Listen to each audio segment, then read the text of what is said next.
1, 2. All right, give me another cue. Hit it. Adam Curry, John C. Dvorak. It's Thursday, February 6, 2014. Time for your Gitmo Nation Media Assassination Episode 589er. This is No Agenda. Separating Ace of Spades from Ace of Hearts here at FEMA Region 6 in the Travis Heights Hideout in Austin, Texas. In the morning, everybody. I'm Adam Curry. And from Northern Silicon Valley, where I count 11 episodes to go until show 600, I'm John C. Dvorak. It's Crackpot and Buzzkill in the morning. Wow, I'd almost forgotten about show 600. And I'm still in my menu reading voice, apparently. Okay. I'll try to snap out of it. Yeah, please do, because, we have another episode of the best podcast in the universe to produce here for everybody. Exactly. We have because Mickey has an art show coming up in a couple of weeks here in Austin. There's a little social stuff we have to kind of do. You go to someone else's show, and you basically we're trolling for buyers. Schmooze. Yeah, schmoozing. Trolling for buyers is what it's called. Let's go to this other art show, see if we meet anybody interesting. And can I invite them to the pre-opening? So, of course, again, the thing is, and what do you do? This is a running gag on this show. Well, I think I have a new answer, which is just so much easier. You used to say legislative analyst, and you got away with it. Yeah, government legislation analyst, but then I still have to talk to people and explain everything. So I figured, why don't I just say I'm half of a comedy podcast duo? I think that, and not people, quite true. No, yes, it is. It's completely true. This is a comedy podcast. I'm half of the duo that hosts it. I think people will go, oh, because everyone's heard of Mark Maron, or it's one of these guys, right? Isn't it Mark Maron? Yes, what I said, Mark Maron. I thought you said Martin. No, Mark Maron. Or whoever, Louis C.K. Anyone who has Carolla. Adam Carolla. In fact, even better. Why don't I just say I'm Adam Carolla? That's easy. You should just say I'm Adam Carolla. I'm Adam Carolla. What's your problem? You're half right. Exactly. Well, Slave Strong, everybody. This is episode 589 of the No Agenda Show. I just wanted to say that because someone sent it to me. I thought it sounded cool. Slave Strong. We got San Francisco Strong going on around here, and this Strong thing is on my. I never liked it when Bruce Springsteen was doing it. Yeah, well, and of course we had Jersey Strong with Sandy. We had Boston Strong with the bombing, and I think Slave Strong is just good for us. Slave Strong, everybody. It's a possible title. Let me write it down. Yeah, somehow I think it might be misinterpreted by the SEO. Slave Strong. Yeah, actually, it probably wouldn't work. But I do love these Thursday shows for really a specific reason. Monday is when a new week starts, obviously, and we have a lot of time to research stuff, and there's just a lot of time to really get into whatever we think whatever I think I'm going to talk about. Let's put it that way. John and I never communicate at all about what we're coming to the table with.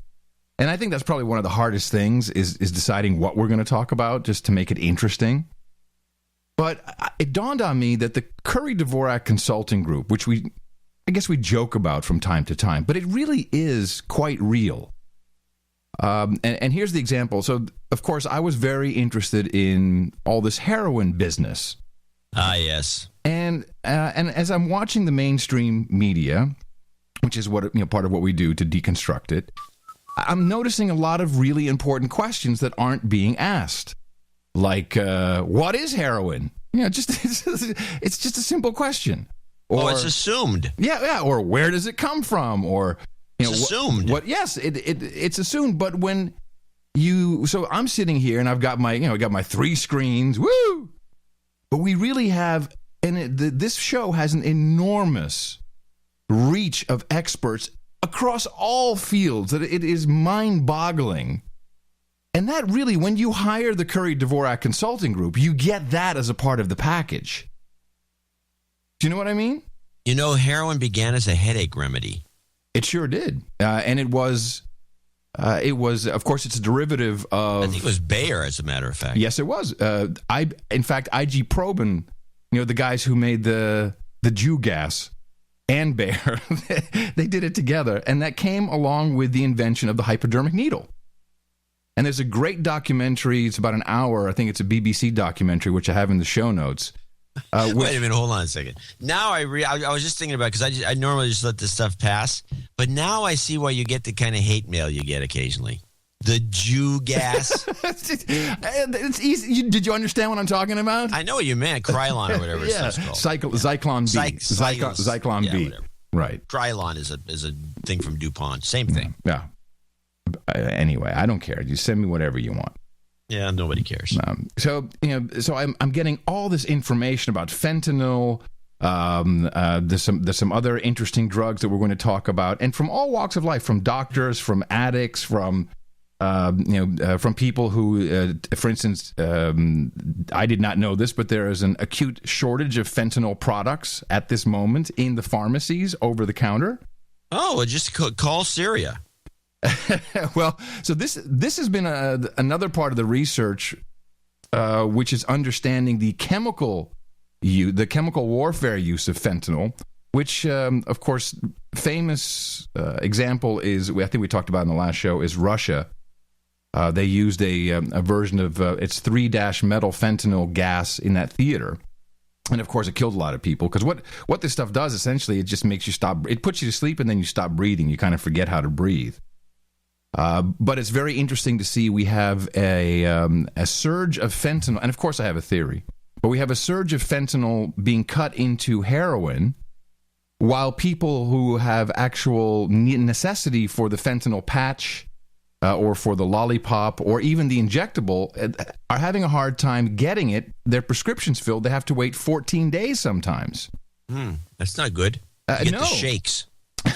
Well, the fentanyl is very necessary for people primarily who are taking cancer medication or just being eaten, who have pain, massive pain. And all of this stuff is, if we kind of go back to the heroin, start there. I don't think people really know about the heroin wars and how the two Scotsmen, I believe, started by essentially drugging all of China. And everyone in China was just completely whacked out on opium, and it was one of the big trades of the day between the empire and the Far East. Right, for tea. We were traded. It was being traded for tea. And probably a lot of it was they must have been stealing so much. And at a certain point, the ruler of Canton. I'm paraphrasing all this. You go watch the documentary if you want to know exactly what happened. But he said, hold on a second. We got to stop this crap. These guys are ruining our country. Millions of people were strung out on opium and just nothing was getting done. And then they said, well, we're going to stop these guys. And they tried to, and they said, okay, no more. We're not going to import your opium anymore. And then the Brits came with the entire Royal Navy, slaughtered 30,000 Chinese, said, yeah, oh no? Oh no? To hell, and they got millions in reparations, and the opium. So that was basically the first opium war. The Chinese soldiers were too doped up to even really fight back.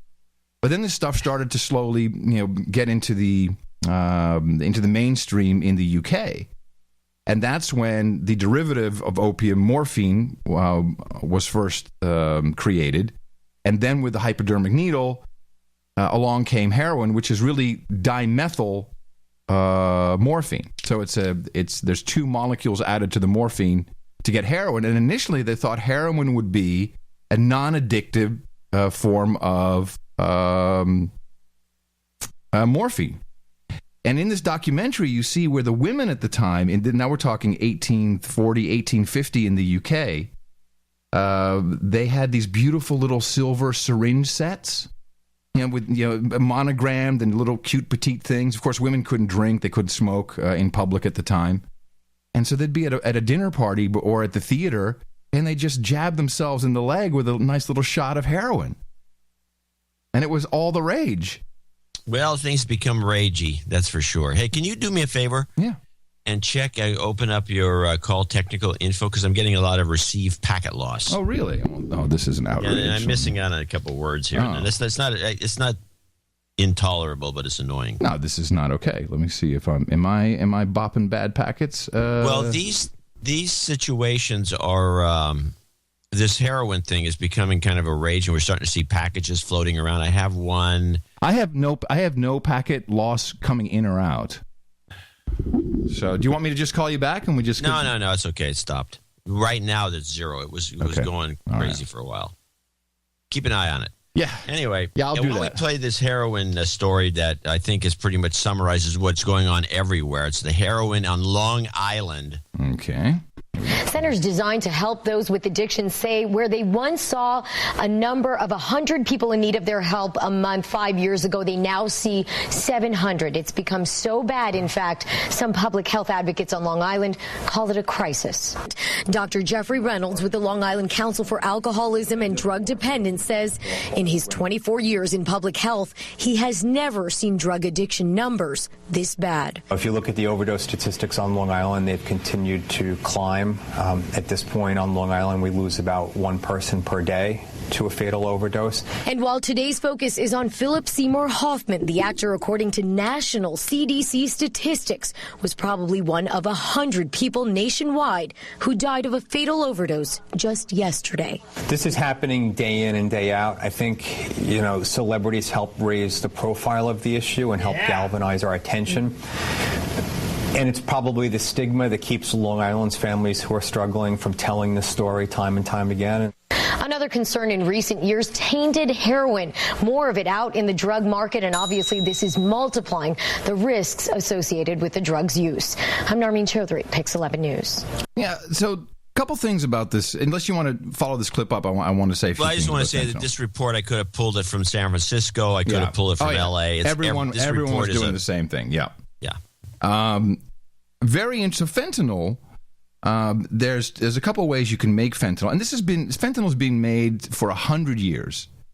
As long as it's also it's basically a synthetic opioid, and the Janssen company, which is now owned by Johnson & Johnson, they invented the Siegfried method of creating fentanyl, which apparently, if you have the precursor, which is PNN or something, which is a restricted chemical. If you have that, you can essentially make fentanyl in your living room. It's through the Siegfried method. It's not all, which I think is kind of funny. They call it the Siegfried method. But anyway. Yeah, where's Roy? Hey, everybody. Yes, he made a funny expecting it. Good morning. But I do have a theory on what's happening here. First of all, the fentanyl mix, we had a very similar issue in 2006. And for some reason, I may think I have an idea, but no one was talking about this at all. I don't hear any news story referring to exactly this problem. It was almost as many heroin fentanyl combo related deaths in 2006 as we have right now.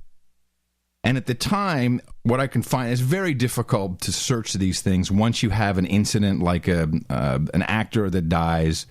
And right, it varies everything. Google washes it essentially. So you can do date ranges, and I have my own search engine. Which doesn't work. It's very hard, very hard. But so eventually you come up with some answers, and apparently at the time, the fentanyl was being produced in a lab in Mexico and was being smuggled in and then cut in the United States. So I'm looking at this, and I'm putting all these things together. This kind of gets back to what I was talking about, the No Agenda, the Curry Dvorak Consulting Group, where we have all these people and all this information coming in. I was almost in real time and able to assemble all the different pieces that kind of snap neatly into place. And the first thing, and I had to look this up. If you look at TV advertising dollars by the pharmaceutical industry, there's a significant reduction, particularly in cable news, of pharmaceutical advertising. A lot of the money has shifted to the web, and it's shifted in the in all these websites that give you, of course, you have the typical WebMD, and you've got the Dr. Oz stuff. But a lot of this so-called education and a lot of it's going into online video, just a lot of that money is shifting. And, of course, they still buy their big branding opportunities. But when is the last time we even played an ad on this show because we like to laugh at him so much. much All the time. I had one lined up for a couple of shows ago. We never played it, but it's not common. I do see Ambien still advertising, but the amount of although I have to say this, one thing you don't do, is watch the network news. I've specifically in the past few days did this to see what I could find. Well, all I know is from my I haven't. Well, of course, I haven't watched it for weeks. But last time I watched it, which was a few weeks ago, almost all the ads were for people about to drop dead of something or other. Right, but there's lots of ads. What I did is I went to Advertising Age and I looked up the numbers of the ad buys. I mean that is the closest I can get to really seeing where the money is going. And one thing's for sure. Very minimal money is going to cable news. And this is significant because who is propagating this the most is all the cable news channels. It's been until the toothpaste bomb threats, my God, please. Everything was all about heroin, fentanyl. And I saw a fantastic piece on PBS. And this is one of those rare opportunities where you hear something, but you don't hear it until you're only listening to the audio and not watching the video. We have this happen to us all the time, where if you're not looking at the picture and you're just listening to the words and the flow and the cadence, you actually hear what the person is really saying. And on this particular program, there are two people. I've cut this down to a couple of clips. One is Sam Quinones, and he is a reporter for the Los Angeles Times. I don't think he has necessarily any agenda with the things that he's saying, but the things that he's saying are from my research, very true. But so he's in Los Angeles. In the studio in New York, they had our drug czar, Gil Kerlikowske. And when you listen to this guy speak, it is like he is actually, well, you tell me that this guy is not actually pitching the use of heroin. It blew me away when I just listened to it while I was editing it down. There is no question we are seeing a resurgence of heroin. And seeing it where and in what kind of populations? Well, it's very different, and two issues come up. One is, of course, if prescription drugs are more tightly regulated or less accessible or more expensive, people can turn to heroin because they're already addicted. They suffer the disease of addiction to these opioids. Heroin is less expensive. But there's a second part, and that is that we see a group of young people who are very naive and believe that heroin, used in certain ways, they won't become addicted. It's edgy, and what, of course, happens is it's incredibly dangerous. Now, I did not hear him for 1 second say, don't do heroin. I hear him giving some facts and stating them so matter-of-factly, it almost sounds like, hey, you're addicted to prescription medicine. Well, you can always get heroin. It's readily available. It's cheaper. And kids, this is edgy. And I'm like, wow, the guy is almost pitching it. He's not almost pitching it. He's pitching it. Now let's go to, let me just make sure. Here it is, Quinones. And listen to what he has to say, because I think he's really giving us some good facts here that help us understand what is happening. And eventually I'm going to get to my theory of what I think is happening, which this fits into. I've been all over the country, and I would say largely this is a white problem. I don't find opiate addiction too much in black or Latino populations. This is very different from the way heroin spread 40 years ago. Now, this is pretty critical stuff. This is, and of course, I'm just playing. Yeah, in the 70s, where a lot of black and Latino communities were really badly hit. Heroin today and prescription pill addiction today is almost entirely a white phenomenon, and it's in rural America. It's in largely in suburban America, places that have done fairly well, middle class, upper middle class areas, and it's in towns that really never had a problem with heroin before this. Charlotte, Salt Lake, Columbus, Cincinnati, Albuquerque, places like that where you just didn't really see it so much. Now it's become a very, very big problem, and as Gil Kurlikowski said, it's mostly related to the use of the gateway drug in all this are these prescription pills. Well, I love what this guy is saying. He's really explaining the problem, and he's going to get into the numbers of where this is coming from, particularly when you know that these drugs are pretty much exactly the same. well, explain that a little bit more, Sam. You start. Well, many of these prescription painkillers are virtually identical molecularly to heroin. Oxycodone is very, very similar, almost identical to heroin. The problem is that there's a... Notice how he said that twice? Yeah. black market in these pills now because they've been so widely prescribed. There was a revolution in medicine in the United States back in the 80s and 90s that said these pills are non-addictive ones prescribed to pain patients, chronic pain patients. So we had this kind of rising sea level of pills all across the country. A very deep black market developed in which these pills now cost $1 a milligram. Most of these pills come in 30, 40, 80 milligram doses. That means you're having to pay 30, 40, 80 bucks a pill, and a lot of people getting addicted. Their tolerance rises. They end up using 3, 4, 5 of these pills. I've met people who had $300-400 a day addictions. Heroin comes in, and it's a fifth to a tenth cheaper than that. And if you're already, a lot of these folks getting addicted to the pills have already begun injecting. And when they start injecting, it's kind of like they've crossed the Rubicon in a sense. And so injecting heroin isn't that much different from injecting these pills. It just happens to be far cheaper. So there's what's really going on with this epidemic in the United States. Certainly in the United States, but I think it's worldwide. And finally someone asked the question, where is this stuff coming from? Which we believe is from has to be from Afghanistan. I'd also say the tell is this Ace of Spades stamp. Ace of Spades and Ace of Hearts, these are very militaristic emblems, and certainly found many units in Afghanistan. So that was just I don't have any proof of this, but I'm just thinking we can let that slide. Get to your. You're teasing us a little too long here. Well, what is this theory? You need to have some of the real information. You need the background. Okay. Oh, well, okay. I'll skip this clip, and you'll never hear it. Well, don't get mad about it. It's just like I'm waiting for the punchline, and it's not coming very fast. All right, here it is. Let's listen to Kanonis one more time. I'm sorry, Gerlikowski with his messaging. Kids get plenty of pro-drug messages. We need to give them anti-drug messages, particularly around heroin, that work. Okay. What did he just say? Kids get plenty of pro-drug messages, which would be what you see on television, advertised, what you see on the web about all these groovy drugs. What we need to do is create some anti-drug messaging around heroin. Let me just play that again and listen to it. Kids get plenty of pro-drug messages. We need to give them anti-drug messages, particularly around heroin, that work.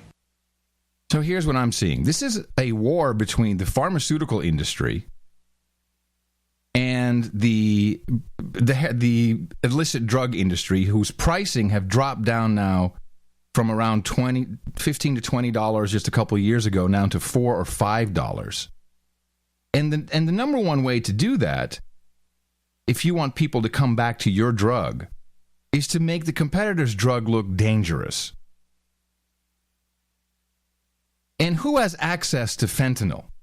And especially since there seems to be a shortage, I'm thinking the pharmaceutical industry is at war, maybe even with just the media, who of course shill for the banks and the political whores, and that's where the heroin money runs. And maybe they want some of that money back, but because they haven't been advertising, they're not getting the exposure they want. I'm thinking it's very possible that this has been a spike by pharmaceutical industry to scare people away from the heroin which kills you, back into the safer heroin, although it's more expensive. And, just to prove their point, they say, fuck it, kill an actor. Which is what they always do when we really want to make a point. Well, they had apparently 100 people are dying a day of overdoses, and there's every so often an actor gets involved. And the actor, I don't know if people have that much sympathy for, the actors being rich and then killing themselves on heroin. With Philip Seymour Hoffman, there's nothing but sympathy. Yeah, I know. I'm saying, but I think I don't know how much of it is actually such that it would affect the culture. It's just sympathy for, we had sympathy for, was it Whitney Houston or whatever, and all the rest of them that have dropped dead over the last. But this is very specific, as it now comes to light that he died of a mixture of heroin fentanyl, which is no, that's been that's been on and off. No, we have that last report was no. Okay, I have a different report here, but what is the New York Daily News versus the Associated Press had the fentanyl one, and then it was rebutted by the New York Daily News, and then all the news outlets in New York say that it wasn't fentanyl. They just say it's still a problem. So I don't know that could come back into play. Right, There's something fishy about this. I'm going to think that was fentanyl, but it's almost.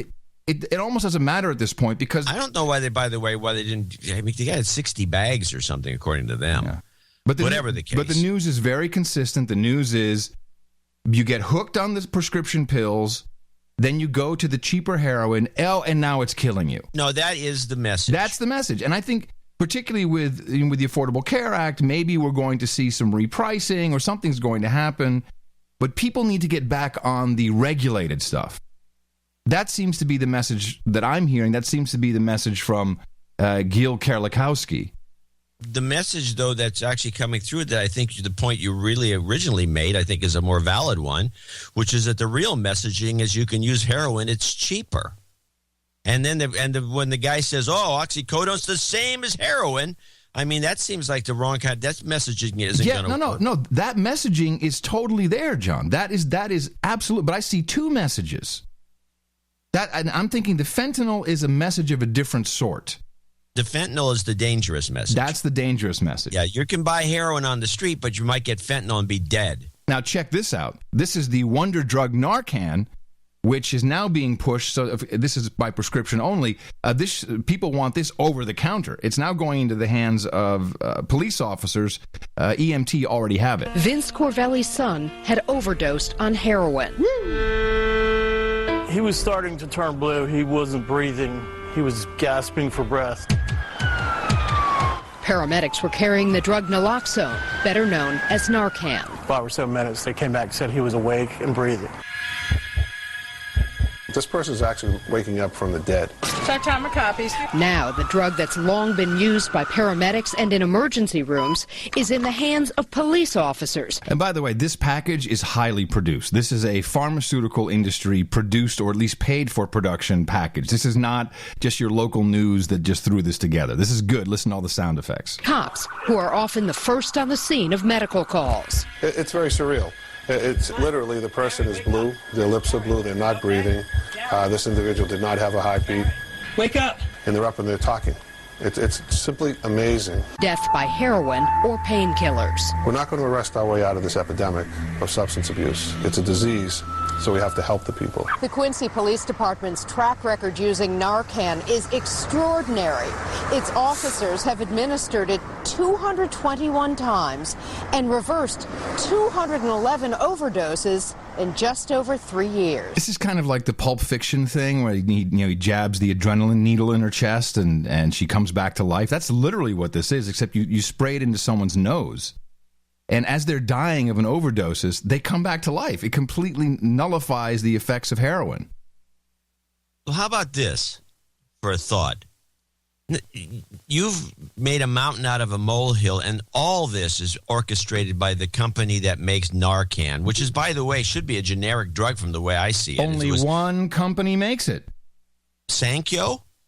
Let me see. Because naloxone, which is the drug itself, yes, was developed by Sankyo in the 60s, which means that anyone can make it. But only one, as far as I know, only one company actually makes it. It's marketed under various trademarks, including Narcan, Nalone, Narcanti, which is 3 different drugs, which means 3 different companies. I don't know if they're from. I had a note that said it was just one, but it could be. But when it's generic, there's not all that much money to be made. That's not true. The big drug companies are buying up all the generic companies, and they're charging the same. For example, Provigil has gone generic, and if you go buy the generic version, it's the same price. Actually, it's a little more. All right. Well, this could be that could be one part of it. It seems like this is the magical drug, and you see article after article now of people saying, "Oh, if only Hoffman had some Narcan and someone around, a buddy, a safety buddy." Well, they had. If you look it up if you look up Naxalone, you'll find there on the web everybody's talking about, Ohio wants more and all the rest of it. Right. So this is a big deal. I think you've stumbled onto. I'm not sure that the other aspect, which is get people on oxycodone. Well, there's three aspects. I think there's much more to it. One is we have the heroin trade, which runs our banking industry, which runs so much. That needs to be propagated, and so this is why we have this conversation ongoing, and all the dangerous talk gets people to do it more. But there is most definitely, led by the drug czar, a push to get people back, and it's all about education. And we can't, we can't arrest our way out of this. We can't make any laws. People have to understand, and the understanding will come in the form of you need to take the good stuff. The only problem is who's going to pay for it. And then this Narcan pops up. And this was actually, I was tipped off to this by Chad, our fireman, EMT guy in Boulder. And he says, just wait. He says, just wait. Because he's had this in his pack for a long time. Because, he helps put out fires, but most of the time he's dealing with morons. What is the cost of this stuff? $20.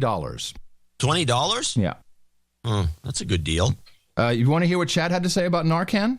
Sure. Because I sent this video to him. He said, if only Narcan were so simple. It's a pretty amazing drug. It really does turn. So he uses this on people who are ODing. It really does turn people back on pretty much instantly. Of course, when people get bounced back that hard with Narcan, they almost always puke and are generally pissed and sometimes go into immediate withdrawal, which can include seizures. Not fun. I generally understatement of the day. Dead. I generally administer. Well, listen, it gets worse. I generally administer the absolute minimum dose to keep them breathing. Of course, I can monitor things like blood oxygen levels and exhaled end-tidal CO2, which is helpful. The sedated junkie is so much easier and safer to manage than the full power junkie. Also, the half-life of Narcan is usually much less than most opiates. This means that people wake up, the Narcan wears off, and then before the opiates do, and then they go back to being to overdosing. Of course, things get more complicated with a polypharm overdose. The meth-heroin combo is fairly common. I'm learning stuff I never thought I'd ever know. In the case of the meth head who freaks out and needs to come down right fucking now, he may choose to medicate his whacked-out meth mind with whatever available central nervous system depressant he has handy. Heroin's very good at this. It's cheap and prolific, so the meth head shoots heroin to come down and goes nighty-night, starts to OD. Then when Joe Jingle-ass paramedic gets called because meth man turned blue and hits him with a full Monty dose of Narcan, the meth head awakens, completely redecorates the back of the ambulance with vomit exorcist style, and because the meth is still active under all the heroin, becomes the Incredible Hulk. He says, when you're puke wrestling the Incredible Hulk all by yourself in the back of a 6 by 8 foot box, this is not so much fun. I prefer the sedated junkie. So there's a lot going on. So you have to strap these guys down apparently. Big time. Yes, well, of course, because the Narcan does away with the heroin overdose, but then the meth comes back and they become insane. Yeah, no, this doesn't sound good. The people got to stop using these stupid drugs. They're idiotics. the heroin's just not a good drug. Well, and meth is? So, it's I find there's definitely something going on. I have two clips because I think I don't know where it applies on this, but these drug companies are up to something because these are two produced clips that came in as packages, and to me, it's part of the war on generics. And we've talked about this before. There's two wars going on by these drug companies. One is the generics. They try, like I said, they buy the companies up and then they charge the same price for the generic drug to screw the customer. Right. And then there's the there's another. You have this other war going on, but let's play this war on generics part part one, just the synthetic hormone drospirenone, used in Yaz and the generics that followed, is associated with double the risk of blood clotting when compared to earlier oral contraceptive formulas. However, doctors note that the risk with any oral contraceptive is still much lower than the clotting risks associated with pregnancy. But what the Alexanders discovered next affects more than just women. If you are taking a brand name drug, you can sue the manufacturer for problems with side effects and death. But she was on a generic drug, so we have no recourse. In 1992, the FDA started requiring generic drug labels match the brand name versions. The goal? Assure doctors generics were equivalent to brand names. But since then, a series of Supreme Court cases has led to sweeping protections for the makers of generic drugs, including Pleva v. Mensing, where the court ruled you can't hold generic drug manufacturers liable for failing to warn consumers of risk because the generic label is a copy of the brand name, as required by the FDA. And right now, the law is in a state of chaos where no consumer has any rights at all directly against a generic pharmaceutical company, and we're all scratching our heads trying to figure out what to do with it. Now generics account for 80% of all prescriptions, and the FDA is considering a rule change. It would allow generic manufacturers to update labels independent of brand name counterparts. Family planning expert Dr. Michael Polakar says that would help inform consumers about risks sooner. But in the meantime, women need to consider all birth control options. Now, this is really, what a bonanza. These guys already had it for the vaccines where you can't sue them for if you die or get anything from a vaccination. And now they buy up the generics and you just can't sue anybody because it's just some generic thing? Yeah, and then they still would like you to buy the brand names or at least associate, because when you listen to part two of this, you get the full impact. There are both other methods that are more effective and safer, for example, like intrauterine devices and implants, and then there are 50 different oral contraceptive pills on the market as well. Generic manufacturers are fighting changes and asked the FDA to take more time considering them in this letter. The changes as proposed will have far-reaching consequences affecting patient safety as well as health care costs. But that argument isn't enough for Jane and Michael Alexander, who are holding out hope for change. It's too late for us. It's too late for Lauren. But it's not too late for other people who are harmed by generic drugs.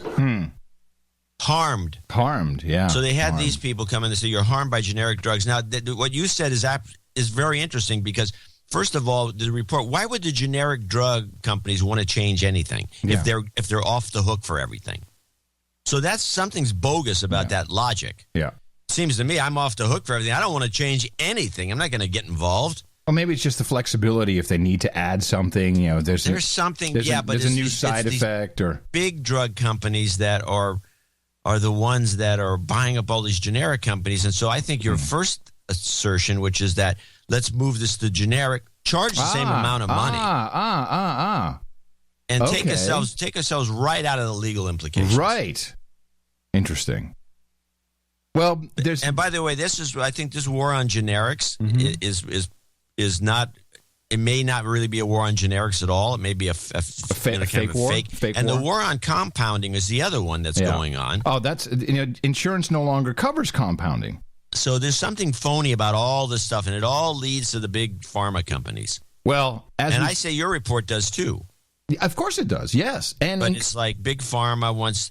But I don't know. I maybe have something to do with the advertising, but something's going on because this is a lot of smoke screen. It seems to me for all kinds of somebody in the drug business must know. They must have somebody got a memo somewhere, and they've got to send us a copy of it.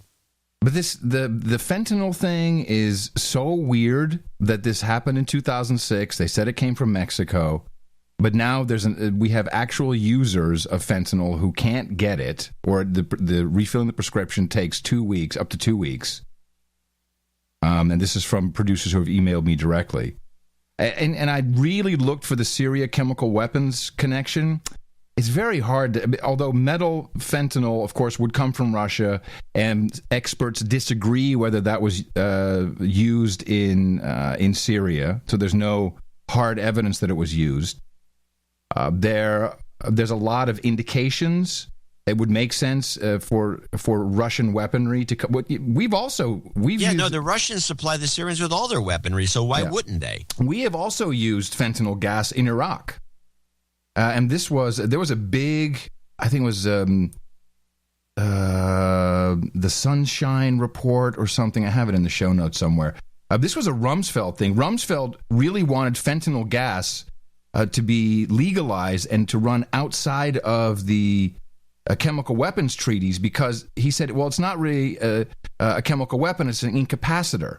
Of course, unfortunately, when you get incapacitated, you can't breathe and you die. But there was a big details for him, very, very annoyingly small detail. What was it called? It was called the and a lot of this has really been removed from the record and Google washed, and you can't find any of this anymore. But in Iraq, there are accounts of American-made fentanyl gas being sprayed from helicopters onto citizens, and basically you puke and you stop breathing, you die. So why this is happening now? I think it may just be coincidental that maybe there was a lot of fentanyl all of a sudden showing up on the marketplace, which is what we surmised a little bit on the last show. But I'm thinking more. I'm thinking this is coming from somewhere else. People are crazy about the fentanyl. Chad told me that he's witnessed people who had stolen the patches would roll up the patch and try to smoke the patch directly, just a rolled up patch. What is wrong with everybody? Well, now this is another point. This is all people keep talking about it being a sickness. This addiction to heroin and heroin opioids, but really, the way I understand how it happens, and I'm going to be able to talk to the brain professor tomorrow night. We have another one of our Obama bot dinners. Oh, good. What happens is the opioid comes into the brain, hijacks your neuroreceptor pleasure center, and basically ruins it. So your brain only really responds to happiness coming from the opioids, no longer from your natural. Your natural. Meth has a similar effect of ruining your brain, so you can't enjoy things. Right. So is that a sickness? Well, it's not a disease. It's not airborne. Is it a sickness? It's a syndrome, I think. But it's a self-inflicted syndrome. Yeah. Well. No, I'm chop off your arm, and you wouldn't have an arm. It's no, but that's what I mean. We just get this constant, it's so sad, he has this sickness, and I'm not so sure about all that. Well, if the effect is permanent, which it is with meth, supposedly, where you actually have ruined your pleasure center. Yeah, then it's a condition. Then it's not a, but it's not it's a condition that it's a brain damage. You just essentially, here it is. Why don't you just hit yourself in the head with a hammer, right, and see what happens? Or get a concussion or two. Right. It creates it's sounds like it causes brain damage. Right, but then what happens is people get this brain damage from the legally prescribed pharmaceutical versions. Now the whole thing that you overlooked in this is another kind of an argument that's going around. It began on sports channels, and it was a special done on Real Sports with Brian Gumbel. That's probably why I overlooked it. Yeah, well, you're overlooking some interesting stuff because there's a huge movement among the football players to get the NFL to legalize marijuana. No. We've talked about this. Yes, I know. But you didn't bring this up because there was a couple aspects we didn't talk about, which is that many of the football players believe that the heroin derivatives and some of these drugs that they're getting, including one guy who apparently blew out his kidneys and had to go on dialysis over some painkiller that he was prescribed to an extreme, is they say it works better. Marijuana, and it doesn't have any after effects. And it's like instead of taking these horrible opiates, yeah, but they all want to smoke dope at night, and they don't see it being a problem. But I'm not hearing this conversation in the lexicon. This is what I'm not either, and I'm wondering why we have these parallel debates going on with no conclusion. Because this again, to me, would indicate that they're trying. Here, how about this for an idea? The marijuana thing is huge. It's taking over the place. in terms of what's going on culturally. Right. It's going to be legal everywhere eventually, but nobody wants that. This is a huge threat to the industry because if what the football players say is true, they don't these anti-pain medications could be wiped out by something you can grow in your backyard. It's possible that they're trying to draw attention to the other side of this debate, keep marijuana completely out of the argument because there was not one thing in the entire research you did just now or anything I've heard where the heroin issue and marijuana is brought up. The gateway drug is no longer marijuana. It used to be. No, everybody knows the gateway drug is Facebook. This is obvious now. I'm not kidding either. Well, Facebook. No, seriously, Facebook is it messes with your brain. It's like, let me show everybody that I'm not a total loser, and please like me. This is not healthy. This is very unhealthy behavior. You just jumped. I don't know what you didn't jump a shark. You jumped a chasm of some sort. You brought Facebook into it. I'm just telling you that I believe that Facebook is a gateway drug. That's all. We can go back to marijuana. How about this? What if the idea is so we have the parallel of the legal heroin and the illegal heroin. In both cases, they're not good because they permanently damage your pleasure center, your receptors. But in unsupervised use, you die. How about we go to pharmaceutically produced marijuana? I think a lot of people would be very into that idea that, okay, it's no matter what I do, whether I grow it, whether I drink it, smoke it, put it in my butt, I'm not going to OD from it. But it's probably better if I have the pharmaceutical industry make it for me and measure it properly. I think that boat's already sailed. Maybe. I don't know. There's a lot of money to be made. Have you been to one of these dispensaries? No. I go to the corner like normal people.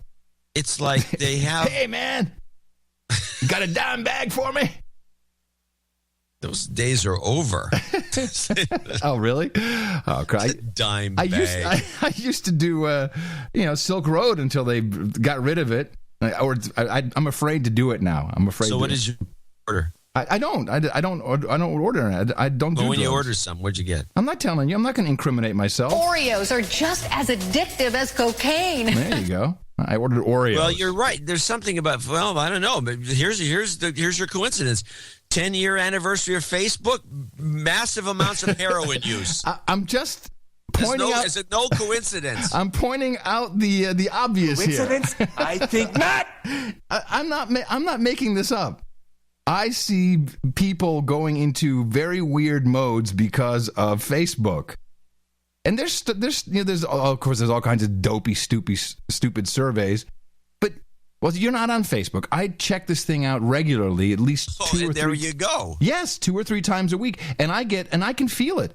Come on, admit it. Admit it. You'd go more than that. No, I do not. Absolutely not. I don't. I can't. It makes me unhappy. It's just like watching television. Although when I was watching the Super Bowl, of course, I got pretty happy because, my prediction came true. You're the better predictor of the two of us. No, I have to be honest with you, though. There's something I didn't tell you. What, you knew the game was rigged? Well, the game is rigged. That's why it's easy for us to guess it or to predict who's going to win. Because, of course, please. Did you see that first snap? Come on. Oh, come on. Well, here's what's interesting about that first snap I found out. Is there was actually I think it wasn't 8-1, but it was something like 50-1. There was an 8-1 bet that you could get in Vegas that said there'll be a safety in the game. Oh, well, hello. And there every it is. game has a safety. But wait, there was a 50-1. I think it was 50-1. And somebody pointed out that those odds seem actually kind of low for this bet, which was, will there be a safety on the first play of the game? That must have been more than 50-1. No, Wow. That's the point. Huh. The point is here. Wait, hear this out. The reason it wasn't as high as it should have been, which seems to me to be 10,000 to 1. Yeah. Is because everybody knew it. Everybody was in. They were all in, and the odds came way down. Oh, is there a way to get a chart of these odds to see if the odds? You can see you can watch odds change, but you'd have to chart them yourself. You have to chart it, right? Oh, well, of course. So besides that, it's rigged. I told you I had a feeling. This, I also named the Pope. I'm a time traveler. Come on. Just get to the point. I'm a time traveler. Yeah, you might be. You have no proof that you're not. You know what Mickey said? Buy a lottery ticket, douchebag. Yeah, Russ, I agree with Mickey. Yeah, buy a lottery ticket. Yeah, really, you want to show me you're a time traveler? Buy a lottery ticket. Say what, bitch? Exactly. Yeah. Anyway, go on with how you got this information. No, that there's no way I got it. I told you I felt it. I tried to shoehorn it in. I came up with the Boeing angle. You didn't like it. People say, by the way, the marijuana laws do not kick in until April in Washington State, apparently. Yeah. So there was that difference. There's another one that we completely overlooked because we are so incredibly colorblind on this show. This was a black quarterback versus a white quarterback. There's that. I didn't think of that until someone pointed it out. I never heard of it. I was like, well, whatever. Young guy versus old guy, rich guy versus not so rich guy. I think Windows 8 really is the main. That's the main issue that Seattle needed to win. Windows 8 is just that explains everything. That's funny because there was an 8 in the score, 43-8. But just tell me you were sitting there going, "Frick 'em around." I was when I saw the first play that safety. You went, "Ah." I said, that's it. This game, you might as well just, it's over. I didn't realize that the Denver team was going to be such nervous wrecks. Yeah, and then it just got worse and worse and worse. And it just became obvious that if they played up to any kind of potential, there was no comparison. The Denver team was just incompetent. And they said all the records this year was a setup for the betting public. Well, my favorite of everything, of course, we had all the security and we had the snipers, and it was a level 1 national security event. Yet no problem for a 9/11 truther to just roll up on stage and hop on the bus, get through everything with some bogative pass that he had from a Milli Vanilli concert, and comes right in. You never think about being MVP. Investigate 9/11. 9/11 was perpetrated by people within our own government. Now, what kind of security is that? That's not very good. What kind of security? Now, no one is going like, oh, how did that happen? Gee, I'm sorry. The minute the game ends, it's no longer a security threat, apparently. While tens of thousands of people are still waiting to get onto New Jersey Transit. So I guess the snipers went home. It's just all done at that point. We don't have any more chips. They should have picked him off right there. Oh yeah, where was the red dot on his head?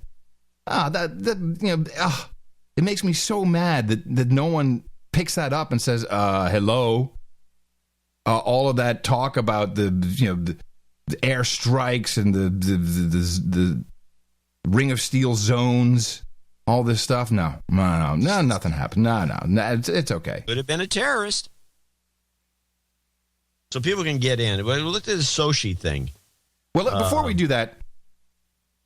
Not before we do that. Just say, what else did you have to say there, Adam? I wanted to say thank you for your courage, and in the morning to you, John C. Dvorak. And in the morning to you, Adam Curry. Yeah. And in the morning to all ships at sea, boots on the ground, feet in the air, subs in the water, and all the dames and knights out there, and we have quite a few of them. We do, and thank you to our human resources in the chat room, noagendastream.com, noagendachat.net. Thanks for being there, hanging out with us today. Thank you to our artists. Thank you, Patrick Baus, for the artwork on episode 588. NoAgendaArtGenerator.com is where you can find all of the submissions. We use them for our newsletters. We use them for just pretty things to look at. Sometimes they wind up on t-shirts. I put one on the wall every once in a while. Yeah, exactly. And we have our trademark patented value for value model, which means if we don't take any advertising money, if you actually like the value that we're giving you from the research we do, from the in-depth analysis, then we'd like so you to apparently other people are using the term value for value. Yeah, that's cool. I think it's cool. Yeah, I think we coined it. About time people picked up on this. Yeah, I think we can safely say we coined it.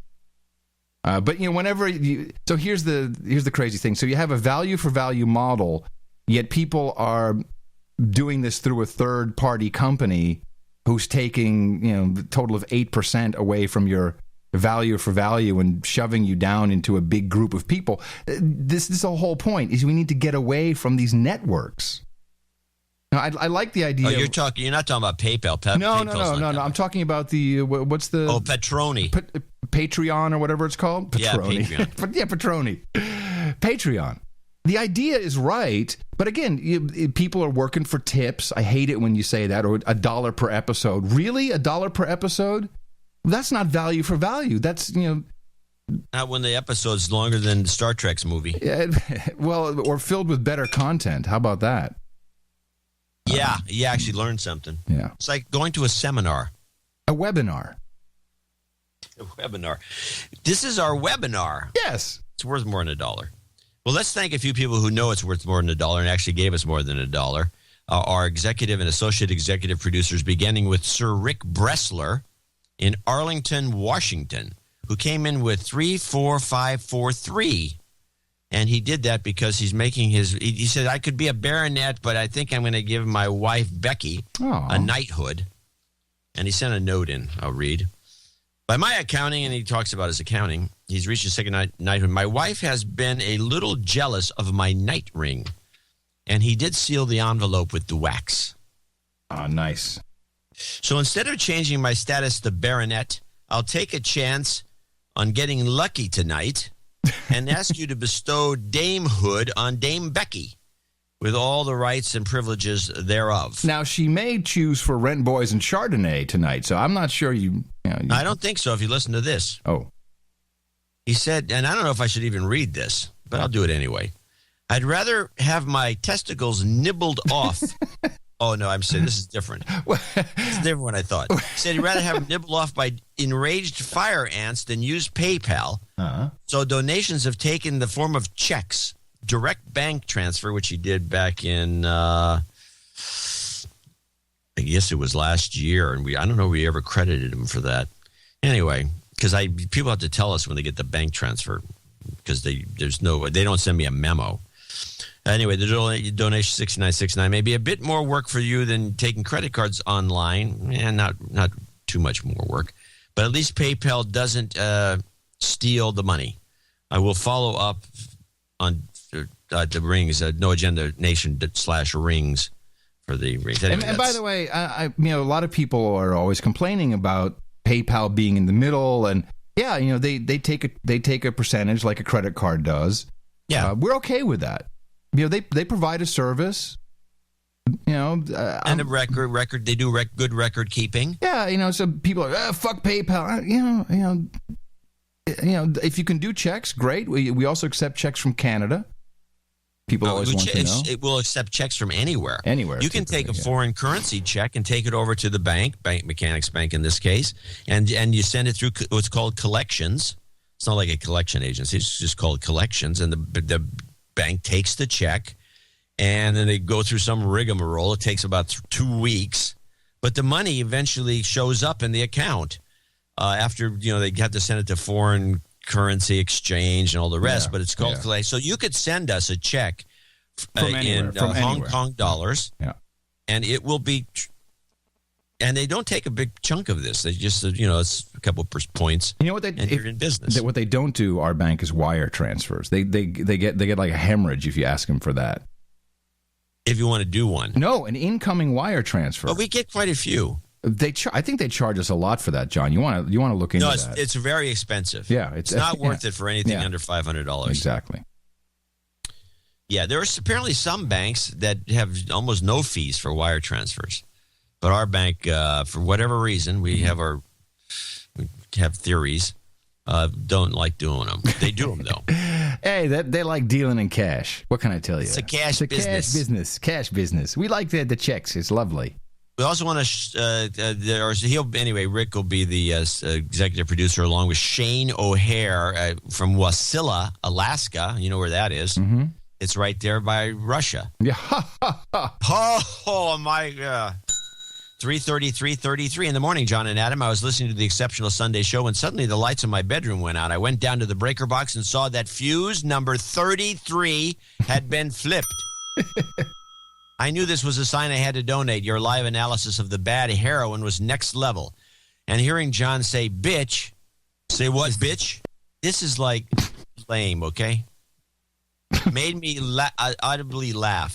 I should be about halfway to a knighthood now, and when I finally hit it, I request to be Night Watcher of Russia. Huh? All right. I can easily keep an eye out from it, on it from my house here. The Night Watcher of Russia. All right. In Wasilla. If possible, I'd like to give a plug for the site I write for, Geekscape.net. It's all about movies, video games, comics, and more. We're truly an independent group of nerds. So we have our first movie premiering at South by Southwest. That means Adam has to go see this movie. Oh, get me a pass for Dock of the Dead. Dock of the Dead. Nice. It's all about rabid fans of zombies and features interviews with legends from genre such as George Romero and Simon Pegg. Also, a shout out to Royce Kukami and Mega 64 boys. Thank you guys for doing the show week after week. It helps me stay sane. I'm constantly hitting people in the mouth. Can I get a mac and cheese karma shot? Absolutely. You slaves can get used to mac and cheese. Cheap macaroni and cheap cheddar melted together. Mac and cheese. You've got karma. Anyway, onwards. And then we go to our associate executive producers. I'm going to have to look up. I don't think he has a note. Let's see if you can find Sturko, if Sturko sent in an email. Okay. Nicholas Michelli in Albany, New York, $271.82. Hi, John and Adam. Here's a donation modeled after another magic number out there, 271.82. I have nothing from Sturko. 271.82. Why don't you look that number up? I'm an electrical engineer. What am I? I value my education immensely. You're stepping on me. I value my education immensely, both from school and the best podcast in the universe. He wants some karma to all listeners and people with purpose. Cheers. You've got karma. You had nothing from Sturko? Oh, am I allowed to talk? I'm sorry. I didn't want to step on you. No, you're stepping on me. Well, you're giving me commands like find this note, look up this number. Email from Sturko. Look up this look number. Up the number. Do a handstand. Dance, monkey boy. Dance, monkey boy. There's nothing from Sturko. I have nothing from Sturko. I got nothing either. Sometimes. Okay. Well, thank you, Dennis. Sturko, $250 from Seaside Park, New Jersey. Benjamin. We've done this before. Yeah, I know, and I can do it. Vermouilly. Not even close. Vernoy. Vermoy. That's what I meant. Oh yeah, I'm pretty close. Benjamin Vermoy in Meppel. Correct. $235. He's in Holland. Is Meppel. I think you can figure that out. Requesting a shot at karma for my brother, Sir Adrian, who got me listening to the best podcast in the universe, and he's propagating the formula. Yeah, we knighted Adrian on the previous episode, so it stays in the family. That's beautiful. You've got karma. Karma. Thank you, gentlemen. Eric Brown, 21212 in Felton, California. He needs a fuck cancer for his wonderful mother-in-law and a birthday shout-out for my twins. We have them on the list, Naomi and Noah, who turned 6. Moreover, thanks for the analysis and entertainment. You've got karma. Joseph Gaz in Wilmington, Delaware, 208. I think he wants to pronounce gaze, I believe. Gaze? I think so, yeah. G-A-Z-E. But it was Gaz. Gaze. I think it's gaze. Okay. I'll never get that. No. I'll try. But you can correct me. This will finish off my knighthood. 208 for my birthday. But 208 for my birthday, February 8th. Okay. I can't thank the best podcast in the universe enough for helping me pass the hours traveling for work and, more importantly, getting me to avoid those body scanners. Can I get an F cancer, another one, and karma shot for those fighting their battle with cancer, especially the heroes of the B Positive Foundation? Yeah, absolutely. LiveLikeAndrew.org. You've got karma. No problemo. You got it. Barry Kroger in Greeley, Colorado, $200. He wants karma for the family. Mm-hmm. Oh, it's a lot of karma requests today. You've got karma. And finally, our last associate executive producer, we have 7 today, which is a good deal. Michael Miller in Tiburon, California. Hey, Michael, I can wave to him from here. He wants a project completion rollout karma. Sure. I hope it gets done. You've got I think it's finished. I don't know if it's finished or if he wants it to be finished. When we're done with this little segment, I want to play the cancer spike clip because there's something weird going on, and I want to discuss that. I will take a crackpot. I'm going to take a crackpot position here, which I normally don't do. Well, I'd like to thank everyone who weighed in today with their financial resources for this program. You are hereby credited with either an executive producer or associate executive producer. What are you clicking? I've heard this for the past couple episodes. You're clicking something. I have. I'll tell you after the show. Oh, could you just stop it then? When it makes that noise, I can't. You can't help predict yourself? It's unpredictable. Okay. So thank you, everybody. Get your executive producer or associate executive producer credit. These are real credits. Unlike the douchebags in Hollywood, we'll vouch for them if anyone wants to know. If this is, if you're looking for a new gig, particularly media related, we'll talk to them. No problem. We'll tell them exactly how valuable your contribution was, not just the monetary version either. And please go to the following website to help us out for our Sunday show. Sundays have been very bad support-wise over the past couple of weeks, so please help us out. Dvorak.org/NA. Two quick PR mentions. I want to thank the anonymous donor who gave us forwards on 6969dudes.com. Okay.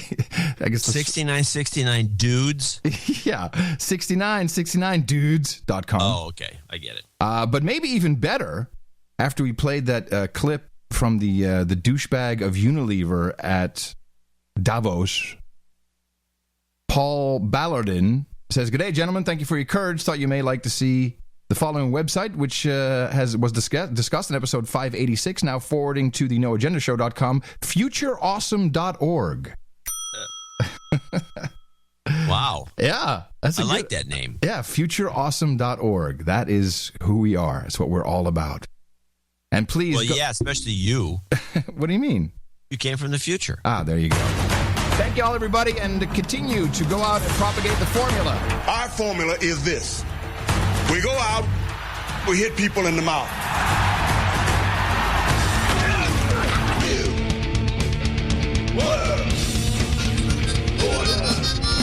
Shut up, slave. Shut up,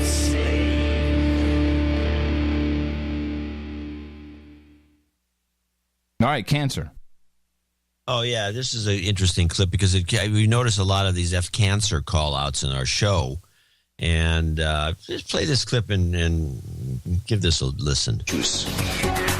A stark warning from the World Health Organization. Cancer rates are set to soar over the next 2 decades. We're seeing a very rapid increase in the numbers of cancers worldwide, but particularly in the low and middle income countries.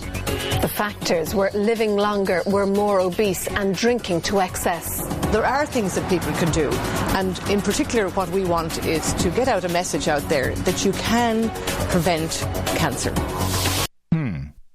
Okay. Your thoughts, Mr. Dvorak? There was a special, this is something you should be talking about. I don't know why I'm doing it.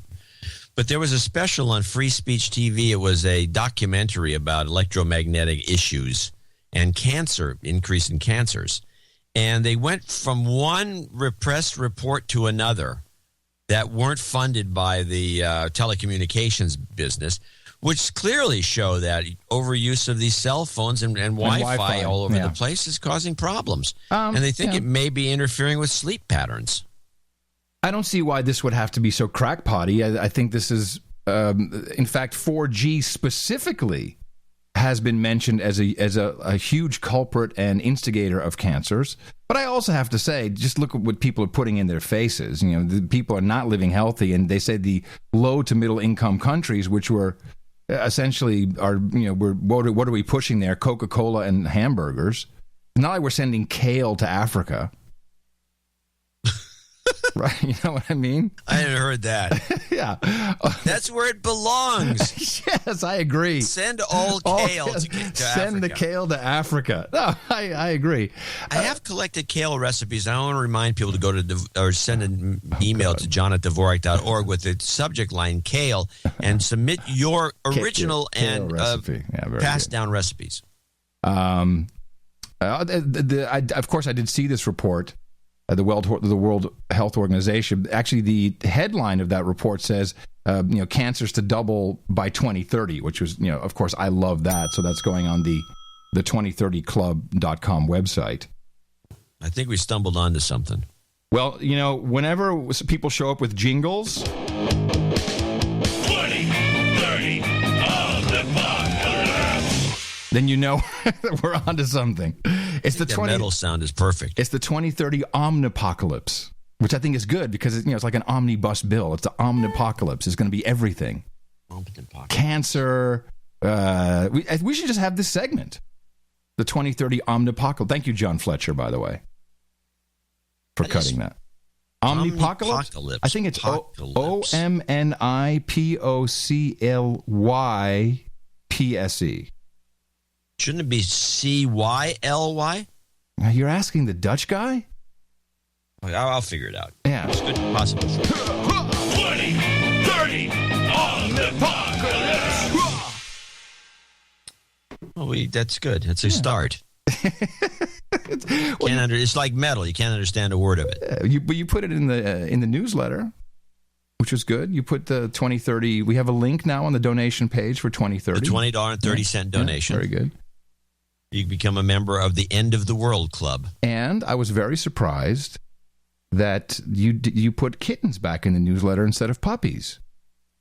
I saw that kitten pic. If you think about the way that letter was formatted, first I told our producers that we didn't get much in the way of support on the Sunday show, and so I had a kitten looking forlornly at an empty bowl. But I was surprised mainly because the Super Bowl actually had switched to puppies. No, they always had the puppy bowl. They never had a kitten bowl. Oh, maybe I'm just talking about the commercials. I saw Budweiser with puppies. Oh yeah, puppies. Puppies everywhere. Yeah, it was puppy week. That maybe when they have puppies, then the one team wins, and if kittens indicate the other. It could be. Now I'm going to look into it. And by the way,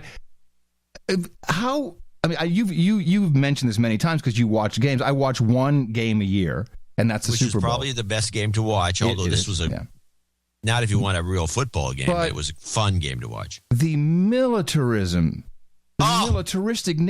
Bruno Mars. Halfway through his song, then they're cutting away to people in Afghanistan and can't wait to come home and and I am I spent 4 hours with Sergeant Fred here in Austin yesterday. Every couple of months I want to sit down with Sergeant Fred, Vietnam veteran, 82nd Airborne. He's a producer of the show, and and he's got stories. He's got stuff to talk about, and I just think and even he's like, what the hell? It's so disgusting. How the militarization, and then Budweiser, a Belgian company, pretends they're all patriotic and let's bring home the hero. Yeah, sure, but a hero of what? Of what kind of war? And everyone's just troops this, troops that. It's so wrong. We're so militaristic. It's frightening. I noticed this. You see it in college games too. Oh. They have the flyovers. They have the military band comes out. Yeah. And they have, I was at a Cal game a few years ago where they actually had a bunch of people. During halftime, they brought these guys out in the middle of the game. I swear, and they enlisted them. But it has to be a combo of the mind numbingness of what people who watch. People who really watch football. And that's what they do. You watch, you're interested in the game, statistics, you got some money on it, whatever you're doing, but you're not hypnotized and only into, my team, this. You're not doing fantasy football on Yahoo. And this is, it's a militaristic thing, and it's being interwoven, and it can't be healthy. It just can't be it can't be good. I'm thinking Facebook is the is the instigator of all this. Gateway drug to this. and then the guy who's the most patriotic, the number one patriotic commercial, Bob Dylan, everyone is yelling at him, where he actually said, "Yeah, we'll make your cars," which used to be a very normal thing. People would be proud to drive American. And here's Bob Dylan, God bless him, making some money. And everyone's like, I can't believe he's such a sellout. That's a Mitch Kapor on Twitter. 100 millionaire. Mitch Kapor did that? 100 millionaire Mitch Kapor. Oh, everything's ruined. Sellout. It was a great commercial. It was incredibly patriotic. And everyone's just all over Bob Dylan. When's the last time you bought a Bob Dylan record, Mitch Kapor, and sent Bob Dylan some money? Yeah. It's horror. I can't believe Would you rather have him starve? Let him starve. So when I'm out and about, and when Miss Mickey and I, we notice this, and you notice this too, John. You know, you're like 61 or whatever you are, 62, 46. Hey, I go out and I interact with people who are 10 years younger than we are, and they don't look healthy. They look stressed and tired and distracted. Particularly beat. And so I'm joking about Facebook, but it has to be a combination of the bull crap that people are being fed and you're supposed to believe. Toothpaste is going to explode. Okay, I have the toothpaste report here. We both were on this right away. This seemed to be like a package for some reason. I'm not sure what it is. It's definitely a slamming Delta. But there's something going on. But play the toothpaste report. Where is it? I don't see it. That's why it's funny because oh, here it is. It's titled El Cuatist. All right, I got it. Warning about terrorism just as the Winter Olympics are about to begin. It involves, of all things, tubes of toothpaste and the Sochi Games that start on Friday. KTVU's Patty Lee is live now at SFO. She learned it has no direct flights to Russia. So, Patty, given that, how are passengers reacting? Well, they are still afraid. Hold on, stop. This is the way the report goes. So, Adam, there's absolutely nothing about this story that has anything to do with where you are. So how is everyone reacting? People are really frightened right now. It's gotten so bad that they are now reverting back to baking soda and water. Back to you, Brolf. Okay. I just thought this was the lead-in was just like, for one thing, so it's non-story. Why are we playing this? But okay, apparently words out. You got to play. Okay, well, first, let's be honest. The crazy two toilet commodes, the horrible hotel rooms for the journalists. That story was getting a little old. I was like, okay, this is much better. Because if explosive materials are hidden inside travel-sized tubes of toothpaste. Travel-sized tubes. This is even better. Inside that means you can't take any toothpaste on the plane anymore. No, but even travel. So this little tube. The little thing, yeah. Take much for a determined terrorist to sneak them on board. Toothpaste tubes could be used to smuggle bombs onto planes. That warning came from Homeland Security today and is for airlines flying direct to Russia ahead of the Winter Olympics in Sochi. It's the type of venue where the terrorists kind of gravitate to it. Rick Smith is a former FBI agent and head of security firm Cannon Street. He worries about the safety of the Winter Games, which terrorists have already promised to disrupt, recently unleashing suicide bombers in other Russian cities. I'm sorry. They recently unleashed the terrorists unleashed the suicide bombers. Yeah. Wow. I love this. No wonder people look so shit. Demised by all this stuff. Homeland Security's warning was directed towards U.S. carriers, namely Delta Airlines. And by the way, I went immediately to www.dhs.gov. Not a single warning, not a single press release, no news information, nothing about this whatsoever. No official from Department of Homeland Security was ever on. There's no document that's being pointed to. Which runs a direct flight out of New York. I believe the games will be safe, but we're in a very different setting in Sochi than we were in Salt Lake City. Sochi is a very dangerous neighborhood. Mitt Romney today called for more information about the specific intelligence to help the TSA, airlines, and passengers prepare. But Rick Smith says it's likely on a need-to-know basis. I'd like to think that there's more specific intelligence on what they're looking for other than just a toothpaste tube. If someone could bring it, to a toothpaste, then it's like scary. So it's like, I like something. Scary. Yeah, I don't feel safe at all. SFO had little to say about this terrorist warning, and only that it didn't have any information to share. So here at SFO and at airports across the world ahead of the Olympics, there's a lot of trepidation, preparation, and hoping for the best. When I see this stuff, of course, this is bull crap. I'm amazed. I'm just amazed how this propagates. Now everybody jumps on board and how much they just love this. I have a couple clips as well about the tooth, just little blurbs and blippets and schniggalogbas that I want to play because if you have a blippet, I want to hear that for sure. This is CNN Breaking News. Breaking news we're following. Word of a possible new terror threat only hours before the start of the Winter Olympic Games in Sochi, Russia. The United States is advising airlines with direct flights to Russia to be aware of toothpaste or cosmetic tubes that could be concealing explosive materials. So, when the way Brolf does it, just no one can really top the guy because he's so shameless. Let's say there's a toothpaste, a container of toothpaste, and it has explosives in it. What kind of damage could that do to a plane? This is just a beautiful question. It's just what kind of? What could that do to a plane? It was filled with C4. What could it do? What could it do to a plane? Well, any type of explosive, concealed explosive, can be extremely damaging. It could. This, of course, is the douchebag Peter King. Peter King. Oh yeah, no, I've got Peter King a couple times. Yeah, it could be enough to bring a plane down. Oh, it could be. Peter King is now an FAA expert. He's an aviation expert on aviation. It could be enough. As you know, it could be enough to bring a plane down. But again, any type of explosive on a plane is of great concern to us. Yes, great concern. Unlike who's he? Who's got a mouse in his pocket? Who's he talking about? The rest of humanity who thinks it's okay to have an explosive on a plane.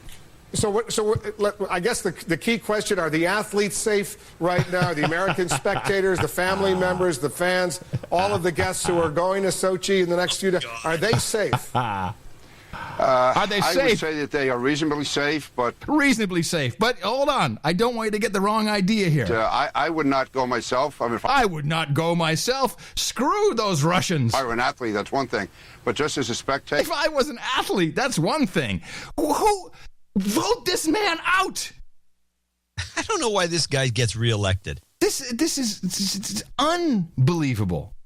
It's just unbelievable. And then... And then we have Burnett, Aaron Burnett. And she got Rogers, because both Rogers and King... Mike Rogers, that other douchebag? They were both doing the rounds. These are the two guys who have oversight over all of our spying and security. I don't even know if they do airport security, but they're the guys who will talk, and you can call it at the drop of a hat. At the drop of a hat. So here's media Burnett. Whores. Yes. Here's the prostitute with the media whore, Prostitute Burnett, about Olympic terror. And there's all kinds of very interesting little memes that crop up here. Good evening, everyone. I'm Erin Burnett, and we begin out front tonight with the breaking news. A top U.S. counterterrorism official tonight says there are, quote, specific threats aimed at the Olympics, which are just 3 days away. By the way, no mention who the top guy was. None of that. U.S. tonight tracking the threats racing against time to stop any terrorist attacks. U.S. warships and airplanes are moving into final position. Really?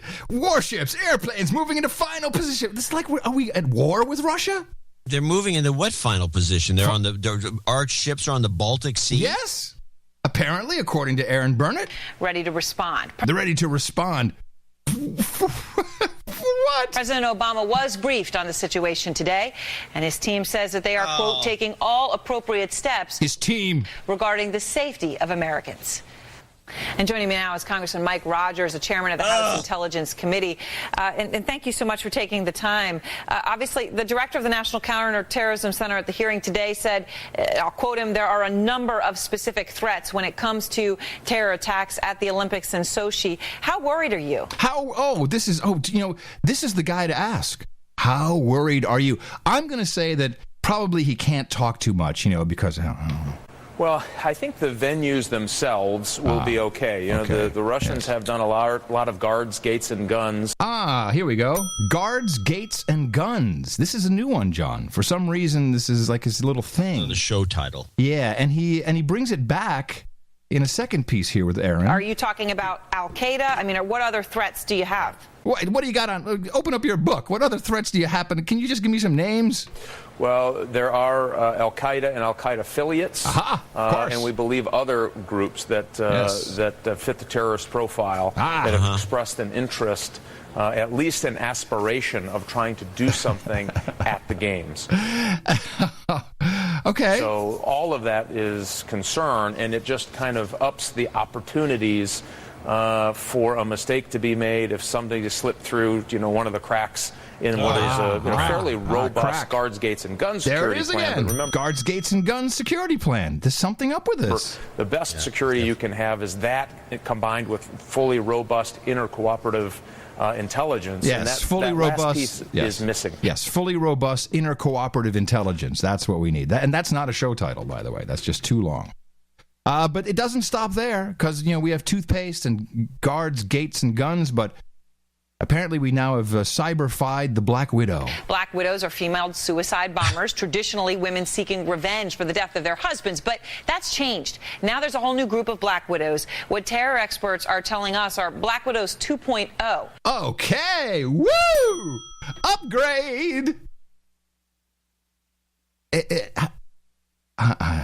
I'm just speechless. That's a borderline clip of the day. I am speechless. I had no idea. She has just deteriorated. I don't watch CNN anymore. I have to be honest. I'm glad you do. That I have it on all the time because that's just where the nutty stuff comes from. Now, of course, that wasn't enough. We got to scare everybody. You're probably responsible for half their ratings. Yeah, you're right. No, but I don't do Pierce Moron anymore. At least you got to give me that. NBC. And I picked this up. One of our friends yesterday said, I totally believe this guy. What's his name? Russ Engel, Ronald, Dog Boy, something. Visitors to Russia can expect to be hacked. And as Richard Engel found out upon his arrival there, it's not a matter of if, but when. Richard, good evening. Good evening, Brian. It is not just hacking. The State Department warns that travelers should have no expectation of privacy, even in their hotel rooms. And as we found out, you are especially exposed as soon as you try and communicate with anything. Now, this makes me chuckle. Because you could just say this was for America. There's no expectation of privacy here either. Yeah, I know. I think that's the irony of these reports. Yeah, especially not in a hotel room. And so this goes on for a little bit, and I can just see the meeting now. And I don't watch sports channels because I just don't. But I can see the meetings. Listen, we've really got to ratchet up this anti-Russian thing. But we're getting close to the games now. We got the real sports happening. I'm thinking that we got to do something for the sports guys. Guys don't want to hear about gays. They're not interested in the gay thing. They just don't want to hear about gays. We can't do the Russia hates gays. What are we going to do? I know. They're killing dogs. Yeah, that's a good one. Everybody loves dogs. We can't just, oh, yeah. Now, I was unaware that Keith Olbermann, so he moved to ESPN2, I believe. Is this correct? He went back to ESPN. That's where he started. Right. But this is after he was on MSNBC, and then he was on Current TV, and then I don't even remember what happened. But then he shows up sometimes on. Well, Current TV thing was a fiasco because it was a cheap production. Right. He didn't like it, and he just walked off. Right, right. Whatever his problem was, and he shows up on Bill Maher from time to time. But now on ESPN2, and our new night sent me a link to this clip, and I'm just going to play it until you say you can't take it anymore. Have you ever seen his show on ESPN2? Oh, yeah, I've seen it a number of times. What happened? Have they drugged him? What has happened to him? What are you asking about? I don't know what you mean. Well, you tell me that if this is normal for Keith Olbermann, then okay, someone said, dude, here's the memo. We have to make people hate Russia because they're killing dogs. So we start tonight at Madison Square Garden, where at this hour, preparations are already underway for the 138th Westminster Kennel Club Dog Show. For 48 hours starting Monday, 2,845 dogs will be paraded, judged, picked up so people can examine their private parts, petted, hugged, nuzzled, kissed, shampooed, dried, and set. And loved. Only this year at exactly the same time, 4,600 miles away, they're holding another sporting event whose participants, sponsors, and viewers are enabling its organizers to take dogs and hunt and kill them. Hunt and kill them, reportedly shoot them with poisoned darts or leave poisoned meat for them. Hunt and kill them, though the Russian government promised not to. Hunt, I think we get the message. Hunt and kill them. Hunt and kill them for profit. Hunt and kill them for national pride. The other event is, of course, the 2014 Winter Olympics. Now, is this typical for him on ESPN2? Is this his shtick? Yeah. This smiling dog to my right is not from the dog show. He's from Sochi, Russia. And he's probably dead now. This is genius. This is only the beginning, John. This is only the beginning. I sat through this last night. I'm falling on the floor. See, you're missing out on some great material. That's what they said earlier in the show. Listen, let's see this again. He's probably the dog that over his shoulder is probably dead. Its organizers He's dead. To take dogs and hunt and kill them. He's dead. Hunt and kill them, reportedly shoot them with poisoned darts or leave poisoned meat for them. Too far. It's too Hunt funny. and kill them, though the Russian government promised not to. Hunt and kill them for profit. Hunt and kill them for national pride. The other event is, of course, the pride. It gets better. 2014 Winter Olympics. This smiling dog to my right is not from the dog show. He's from Sochi, Russia. And he's probably dead now. I touched on this last night. The area does have what you and I would consider an enormous number of stray dogs. North American journalists have been tweeting photos of them, commenting not just on their unexpected friendliness, but also about how many of them look not like feral dogs, but like abandoned pets. They're not just, and they're pets, John. They're not just feral dogs. Those damn Russians. They get a pet dog and then they just kick them out of the house. Hunt and kill them. So the city of Sochi has a standing contract with a pest control company to kill 300 dogs a month, more during the Olympics. The company is called Basya Services. It is run by an Alexei Sorokin. And to horrified onlookers, he says things like, let's call things by their real name. These dogs are biological trash. Biological trash. The horror of calling dogs biological trash. From the Associated Press account, Sorokin, quote, said he was stunned last week when he attended a rehearsal for the opening ceremony and saw a stray dog walking in on the performers. Now listen to this. Now listen to this, because this is a hint. Sniper him. I think it's a hint. A dog ran into the Fish Stadium. We took it away, he said. God forbid something like this happens at the actual opening ceremony. This will be a disgrace for the whole country. Prediction, Red Book. Put it in. Opening ceremony. Dog. Dog on the field, snipered. Wouldn't that be great? It won't be a sniper, but there'll be a dog, and it'll be the Americans, by the way, our State Department. We'll put the dog in there. We'll sneak the dog on the field. If only it could be Bo. Or just throw the White House dog out there. I think and someone will either kick the dog. This is going to be an international incident. And by the way, is the audience of ESPN2, do they really need this kind of indoctrination and propaganda? Are these people so brain dead that they sit there and watch this guy do this? You have to ask that question? The irony of his own words is high lost entertainment. Oh, this is fabulous. Mr. Sorokin. And on President Putin. And by the way, this whole thing, this controversy that is everywhere about, they're killing the dogs. is based on a contract to get rid of 300 dogs that are running around the stadium and are annoying. That's what all this whole thing is based on. Who at a news event today ignored the issue. Ignored the issue. What is the disgrace? Who are the biological trash? Mr. Sorokin also told ABC News that Sochi has, quote, an epidemic of rabies. Oh! If that is correct, of course, the issue of dealing with the stray dogs is irrelevant, because if Sochi has a rabies epidemic, the spectators and athletes and journalists need to be evacuated from the area immediately, and the Olympics must be canceled tonight. But he's serious, John. Do you think he writes this himself? Yeah, he writes most of his own material, is my understanding. Does he know that this is comedy? Well, he is a comedian in some ways, so probably. Oh my! I think he's serious, dead serious about this. Do you want to hear more? I mean, thinking of it, this is going to get a big laugh. Do you want to hear more? Yeah, this is great. Because if that is true, not only does Mr. Sorokin kill dogs with poisoned meat and darts instead of capturing them and spaying and neutering them, but he's not even good at it. This may be because Sorokin and his other dog killers have competition. This is video from the Boston Globe website from their superb story on all this by reporter David Filipov. The woman is Dr. Vlada Provotorova. She is a dentist, and she and a few friends have started an ad hoc Sochi dog rescue mission. And by the way, these girls, hot girls, and with dogs. Hot girls with dogs. In this ramshackle kennel near a swamp, there are 14 dogs, and again, these look like abandoned pets or their offspring. Abandoned Dr. pets. Provotorova, who should have a statue built in her honor. For saving the dogs. We can't even get a podcast award. She's getting a statue in her honor? Says she and her group have rescued, sterilized, found homes for as many as 100 of the dogs. But her estimate is that Sorokin's men may have already killed 7,000 dogs. Okay, that's enough. You just want to hear the wrap up?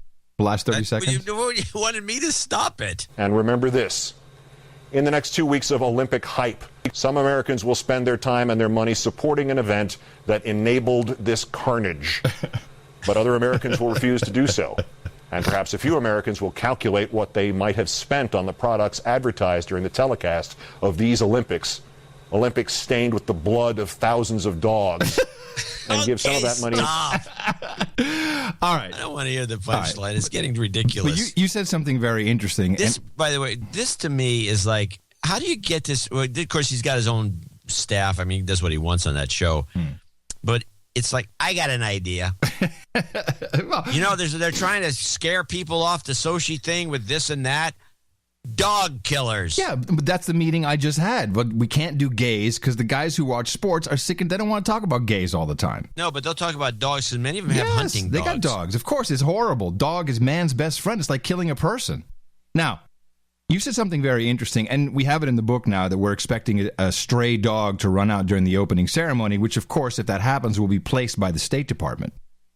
Before we get to the breaking news that we have regarding the State Department, something else happened just recently in regards to Russia, which I believe is now being intertwined with the homophobia, the Russia hates gays meme.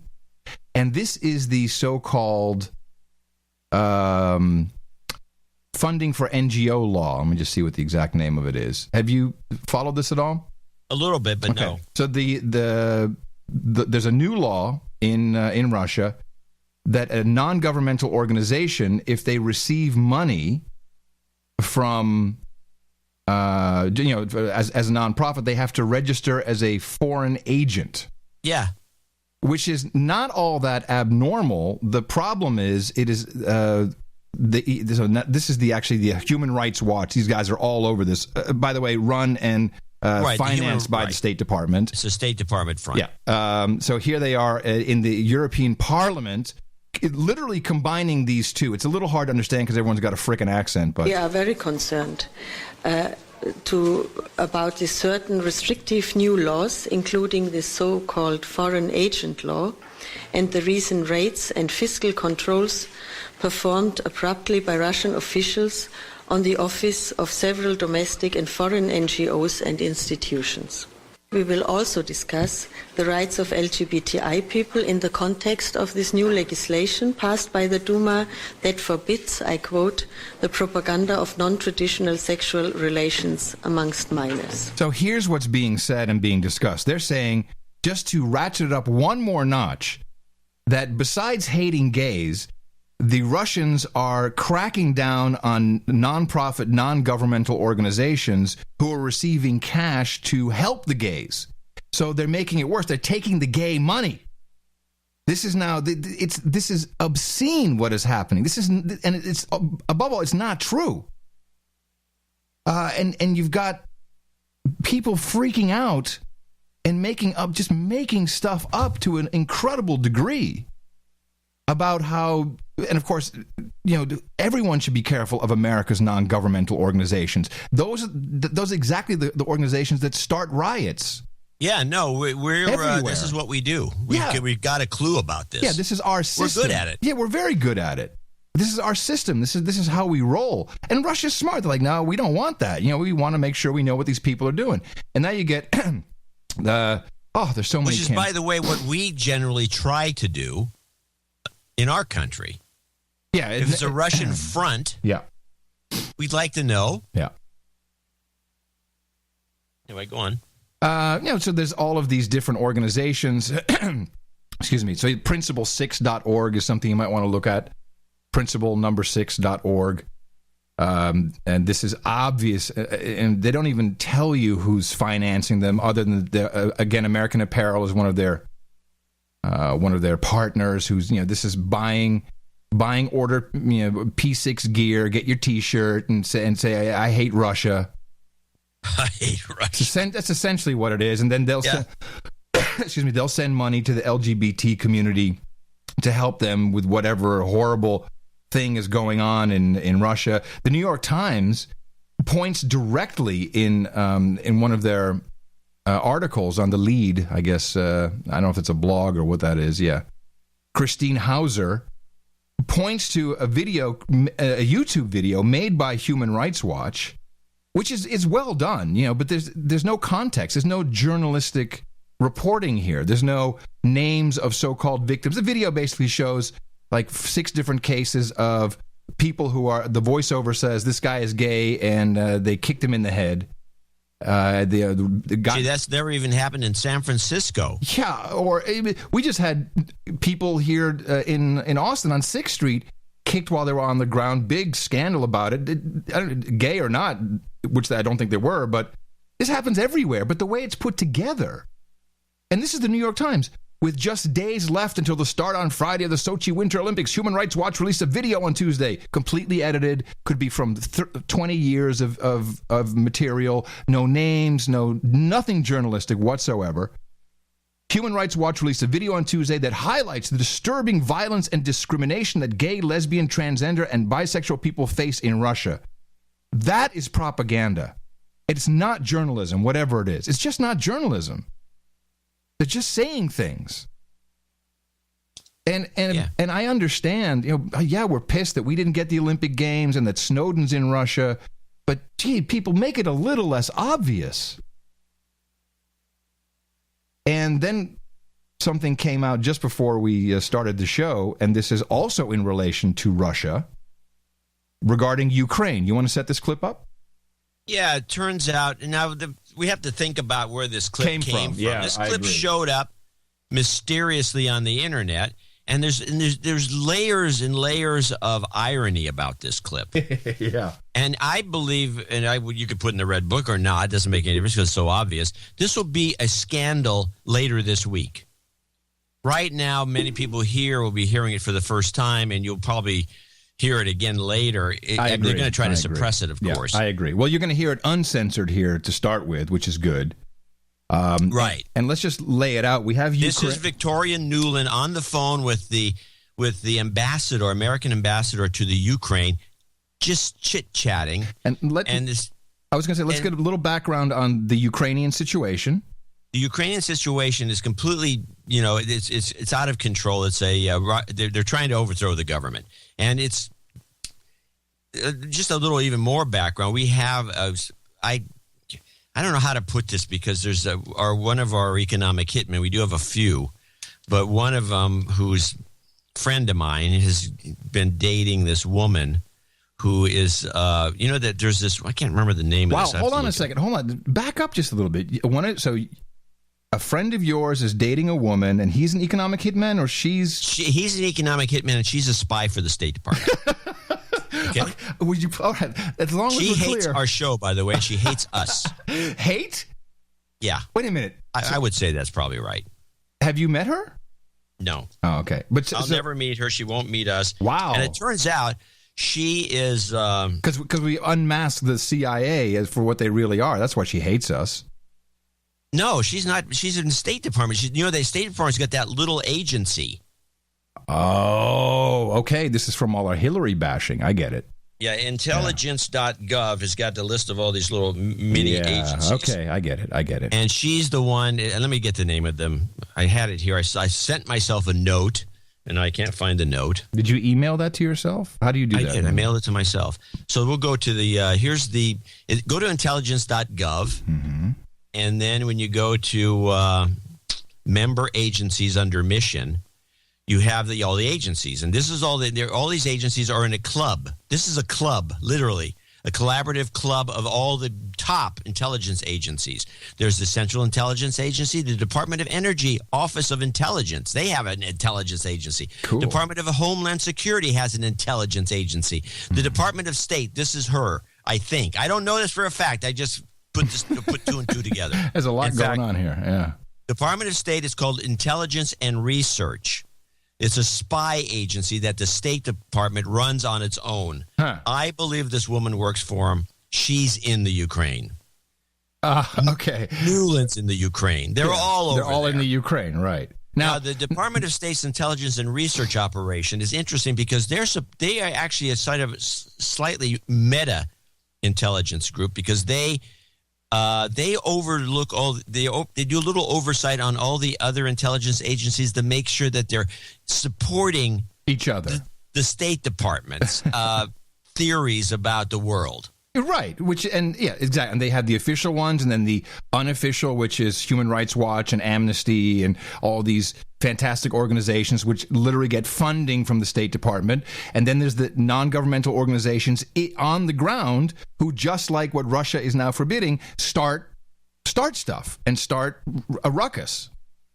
So Nuland was phone tapped, and who do you think might have done that? So I think you probably agree with this. We assume the Russians tapped her phone and released this thing, hoping it would go viral. I can't remember. I'm sorry. Play it. Okay, and so the players again are Ukraine in the middle. Russia wants to transit gas and everything through Ukraine into their biggest customer. And wants to keep it as a buffer state. Yep, and a buffer state for security as well, and wants to supply their gas to their biggest customer, the European Union.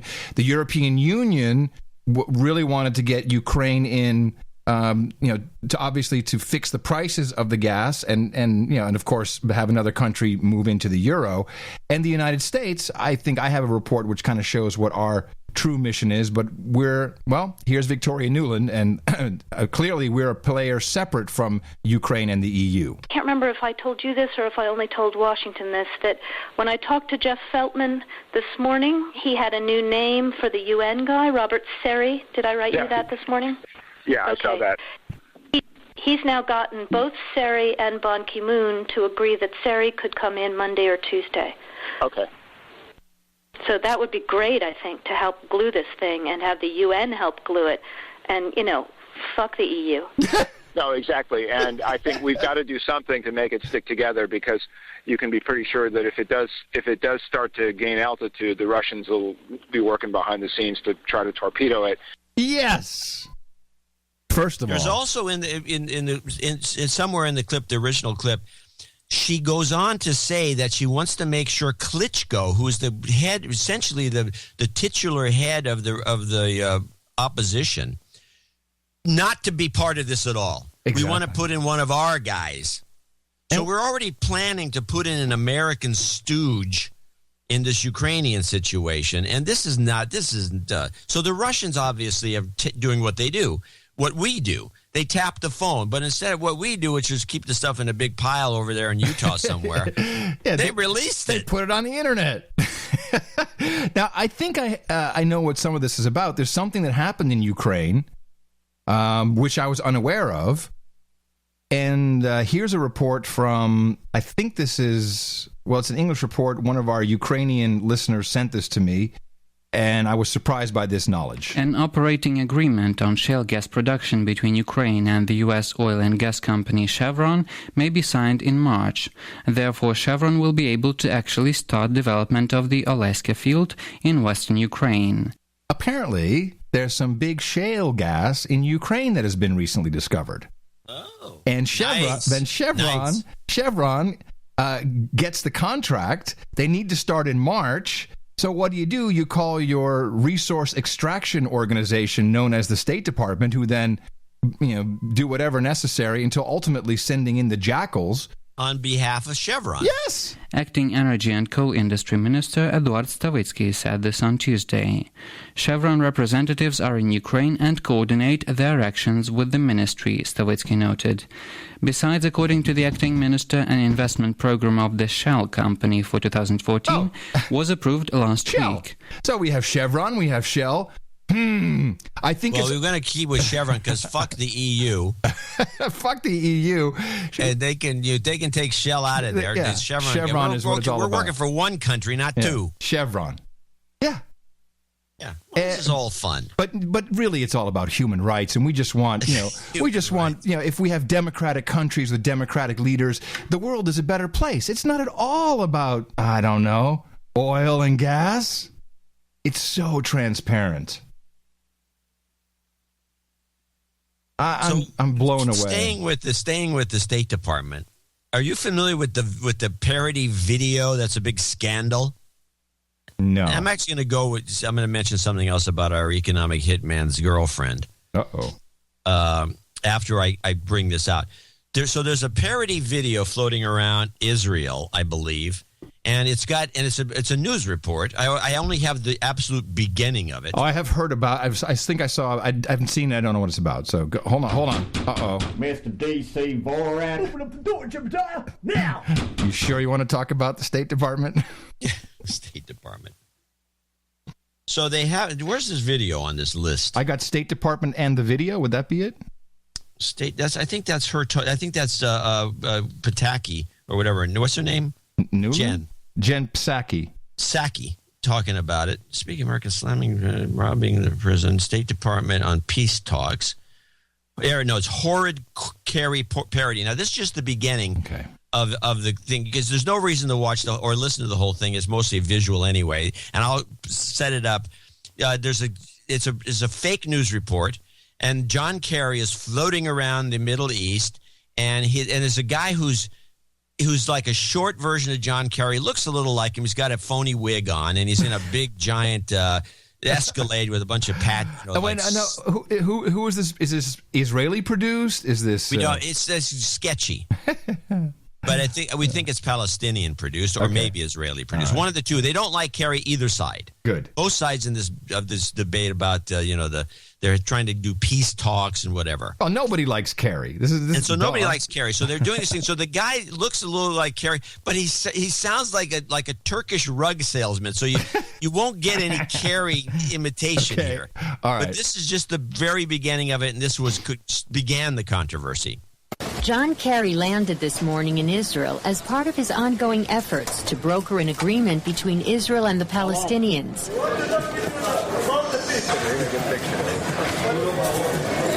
If not, my name is not John Kerry. John Kerry. John Kerry? Yes. John Kerry? John Kerry Solutions. Yes. Kerry began his tour at the Wailing Wall in Jerusalem, perhaps the most sensitive issue in the negotiations. Providing Jerusalem is not an easy thing.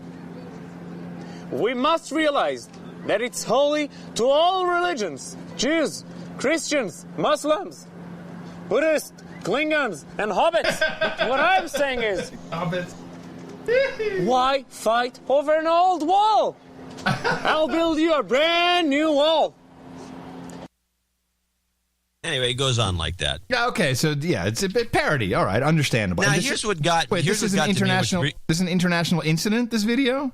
Well, it's become an issue. Okay. Because because according to Jen, they're insulting poor Carrie left and right, and this is just another example of the insults being thrown at this poor bastard. This is State Department in the video.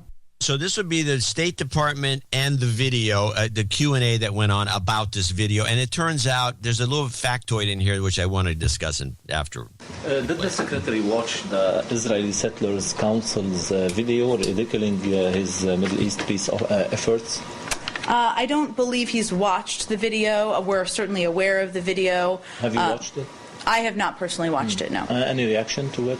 I think it goes in with what I've already stated about attempts to mischaracterize his record, his position, his positions on issues, his statements, how that is not an attack on him, that's an attack on the process. And, of course, that kind of rhetoric we find unacceptable. Even imperative. I mean, clearly the Secretary does not believe that Jerusalem is the holy city for hobbits and Klingons. Yeah, Matt. I have not seen the video, Matt. Well, that's one of the things that's in there. So, Perhaps, now you've sold it very well. I will watch the video. I'm making a broad point about all the different... What kind of a lying sack is she? I have not seen the video. Of course she's seen the video. Well, here's the thing. I thought that too, and I think that, for example, if something like this hits, I would be the first one to, if I'm working in the State Department, I'd be the first one to get on that video. Exactly. I'm not absolutely sure that, it sounds like, I question it because the woman that I believe is part of the... Yes. Oh, she's in the State Department. She's part of the Office of Intelligence. Mm-hmm. So her boyfriend sits her down at his computer and asks her, I may never get another note from these guys, asks her to, she says, have you ever seen the Bradley Manning stuff? You mean like the helicopter killing people? Well, I don't know if she even saw that, but I'm talking about the WikiLeaks, the big pile of crap. Right. The cables. Right. No. And she said no. She's not allowed to ever see them? She says, well, you can't. I can't access them at the office. It's illegal. It's classified, so she's not allowed to see it, I think. Isn't that the idea? Yeah. Yeah. Who are they kidding with this nonsense that they can't look at this stuff? It's called compartmentalization. And it's done with very specific reasons, so no one really has the full picture. The fact that you and I have a pretty decent picture makes no difference. We're expendable. I can get 2 to the head in 5 seconds if I'm annoying enough. So it's just, it's not important. Yeah, it's true. If you want to look at it from that perspective. Yeah, but there's plenty. You're not the only one that has a broad perspective. There's plenty of people that have much better perspective than we have and have worked in the government and maybe are not security cleared, but they've seen enough and they've heard enough, and people gossip. I also think that people are very afraid. I believe that a lot of the people that I've met in the D.C. area, certainly during our first Hot Pockets tour, who have certain clearances, they don't want to risk it. They don't want to risk their job. They want to risk anything by looking at something that may not be cleared for them, for their level, because they know that it's being checked. And yeah, of course, there's people who have a lot of the whole picture, but I think those people are podcasters. I don't think the government actually allows this to happen. I really don't. It's called compartmentalization. It happens all the time, so no one within government can really put it all together. Yeah, I guess you can walk around as a cog in the wheel, just lockstep and not caring that there's, you're being fed crap. People like their jobs, they like their houses, they like their lives, they're being told by the television what to do, and they do it. Yeah, exactly. So I'm of the opinion that it's quite possible that she hasn't seen the video. And she makes, because the way she answered the question, she says, well, this is just another example of mischaracterization, which is has nothing to do with Carrie, but it's the process and blah, blah, blah. That's, if she saw the video like Matt but had seen it, okay, she would have known it's just ridiculous, and she would have said, Yeah, I saw it. It's ridiculous. Now, she could have been forbidden from seeing it, which is really creepy. Here's what I don't understand. So parodies are done all the time. In this country, everywhere around the world. Why all of a sudden is this parody such a big deal? It's not like the Knesset produced the video themselves. This is psychological warfare, and we're falling for it, and Matt clearly is a part of it. Why else would he bring? This is not a big deal. Well, it wasn't his question. It was somebody else's. Matt just threw in the kicker, wondering why she didn't see it. Okay, and so it sounded like an Israeli guy who brought it up. Yeah, it did. Right? They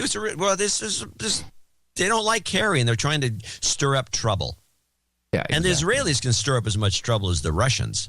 Big time. They're not going to be dropping phone taps. By the way, this just in, and I think this is the right move. Billie Jean King no longer part of the Olympic delegation. No, good for her. Yeah, I know exactly. I think she's great. She's like, oh no, my mom is sick, whatever. Exactly. You do not want any part of this, Billie Jean King. You do not want any part of this farce.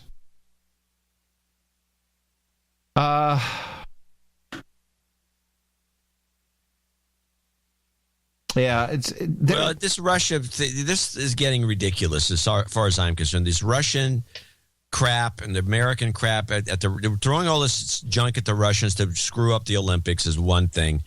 Leaking, private conversations, which again, no one on the State Department will probably get to listen to. But I think it's going to cost Nuland her job. Do you think that this will be picked up, or do you think it will be completely ignored by the media? I think it's going to have to be picked up because it's one of those things. Once it gets tweeted by the No Agenda show or whoever, yeah, it's out. I mean, this is going to be people are going to start asking why isn't somebody saying something about this? I don't know. I think who's going to bring it up? Matt, your buddy Nigel. Oh, Farage, yes. Well, if Nigel brings it up, it's all over. Well, let me ask you this. Nuland's out. Why have we still not seen a single clip or quote or anything from the German Snowden interview? This is somewhere a memo went out. It's creepy at this point. I'm sorry? I said it's creepy at this point. It's extremely creepy. Not a single news organization can justify not pointing to it, talking about it, quoting anything from it. It's not acceptable. No, it's not. I'm getting the sense that all these people are read in, they've signed security agreements, and they're not going to say anything because they're not allowed to. I think that's where the media is right now. I agree with you. That's exactly where it is. We are the only bastions of freedom. It's pretty close to that. I mean, we could have the knock on the door, and it would be the guy would come in not to shoot you. Oh, to give me come in and say, "Here, you're signing points. this. You are signing this now. You're going to get security level Z, which is at the bottom, but now you can't talk about any of this stuff." What would happen? That ruin the show. Is what would happen. That actually scares me more than anything. I'm less worried of getting 2 to the head than getting the NSL. If you get the letter, then it's all over. Then I have no vocation. There may be, and we don't know what NSLs there are that are out there. There may be NSLs we've never heard of that do exactly what I just described, which shuts you up as a member of the media, or otherwise just throw you in jail. Yeah, I still don't think that we're important enough. I just don't see it. No, I don't think so either. I think a lot of people in government listen to us. And they go, that's pretty good. Yeah, they're wrong. It's like, that's pretty good. Hey, want to go out to lunch? I don't care. That's pretty good. So what? Yeah. No, I mean, the Nuland thing if the Nuland thing, now I agree about that. It's very disconcerting that there's two things disconcerting about the Snowden interview. One is that it's not gotten any play in the USA by any media outlets. It's gone by, people like us. Mm-hmm. A, and B, where's the other 6 hours of it? How come that hasn't been leaked out? Oh yeah, no. It's very edited, very extremely edited. Tightly edited. But it was also the questions are even in English. I mean, how international do you want it to be? Now there's something that came up, and this goes back to Rogers, but it's part of the snow job thing. as this moves towards the obvious media shield law in violation of the American Constitution. This is Rogers literally baiting Comey. Now, Comey is he's the new director of the FBI. He's new kid on the block. He's very, very good. I mean, he's a banker. He was on the board of directors of HSBC. He's a part of the big hedge funds. Yeah, he's the right guy. He's the right guy to have because the FBI, of course, helps launder the money. And he's in the congressional hearing that, this is just one of the little bits of it. And Rogers is making a very, very interesting argument for theft of documents and the difference between theft of documents and fencing stolen property and freedom of the press, which I got to hand it to Comey. He's not really taking the bait, but he is setting the debate up.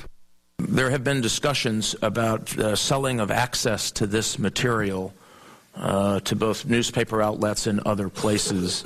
Mr. Comey, to the best of your knowledge, is fencing stolen material, is that a crime?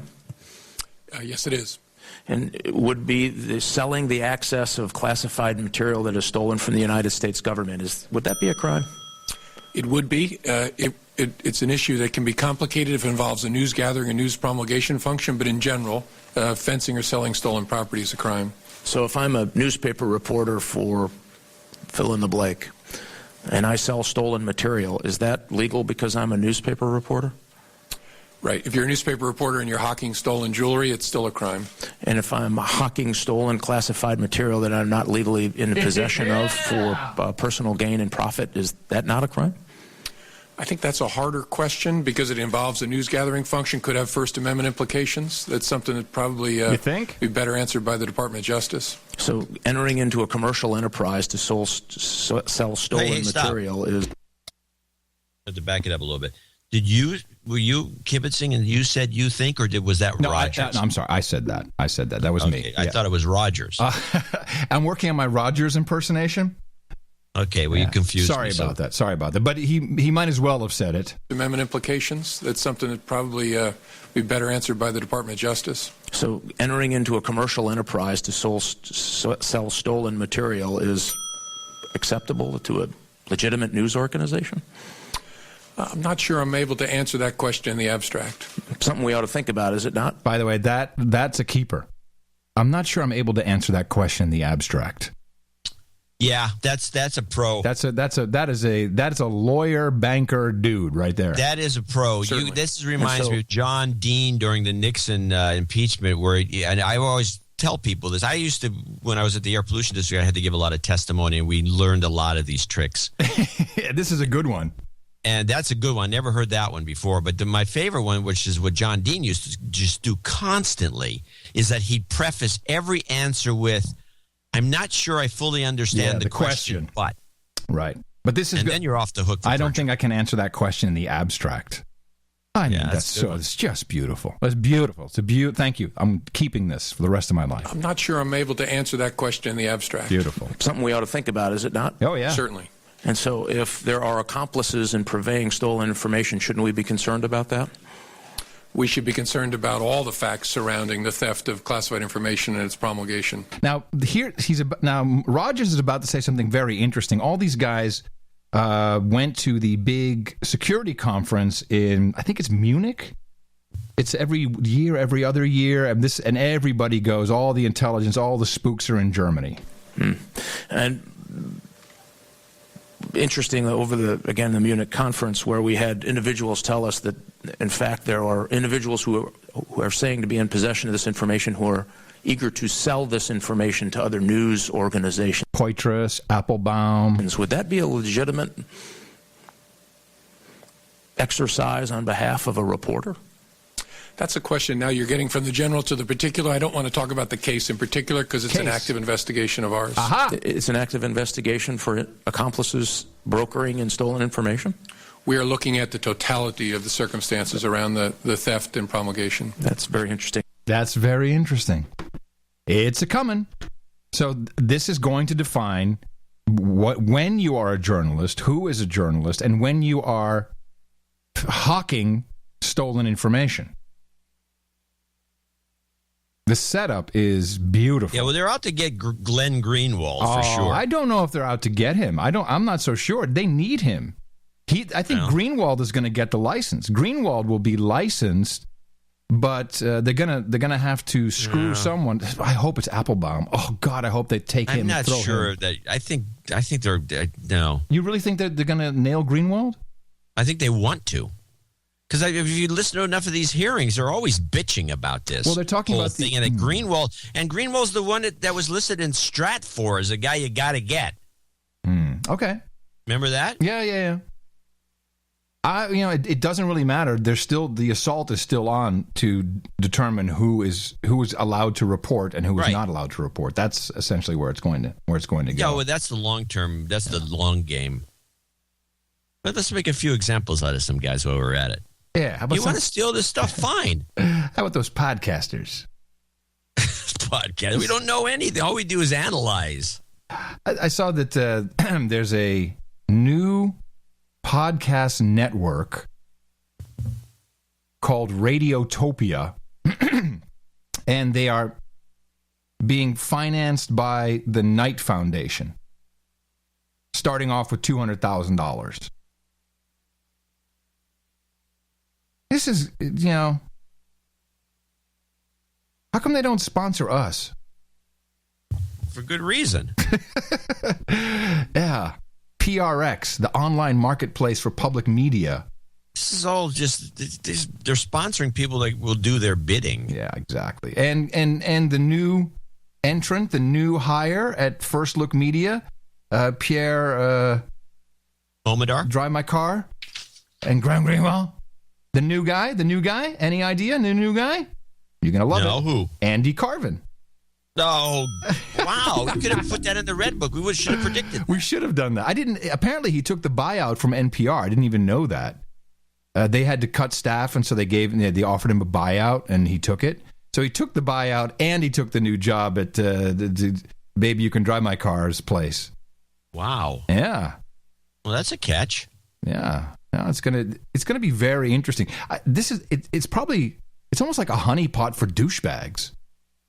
Just blow that thing up eventually. Just get rid of everybody. I'm going to show my support by donating to No Agenda. Imagine all the people who could do that. Oh yeah, that'd be fab. Yeah, on No Agenda. Whoa. What happened? I don't know. So we have a note from somebody before I get to my names here. They're getting close.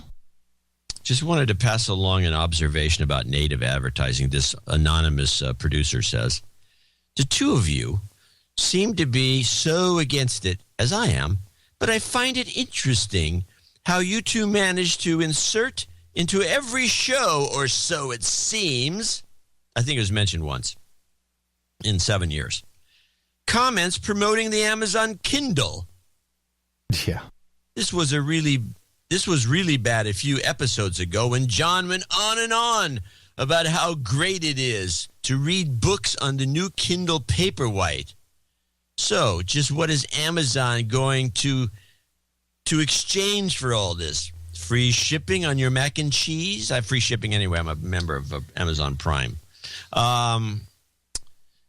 Now, I sent a note. You sent a note. You just told me. I didn't say that. I said this is because he said it's not an observation. It's an insult, and I'm offended by it. Yeah, you were offended. But the way I said, I just want to say something about this because the fact that we don't have advertisers and the fact that we're not doing native advertising, we're not taking any money from anybody like that, allows us to say what we think. Yeah. And I like the Kindle Paperwhite, and I can honestly say it. I'm not sponsored by Nook that would tell me not to say this, and I'm not sponsored by Amazon that would tell me to pump it more or to put down or to give a model number or who knows what they do. Or even Audible, who would be against the whole idea of reading in general. Especially on the Amazon Kindles, which have a little button you can push, it'll read the book for you.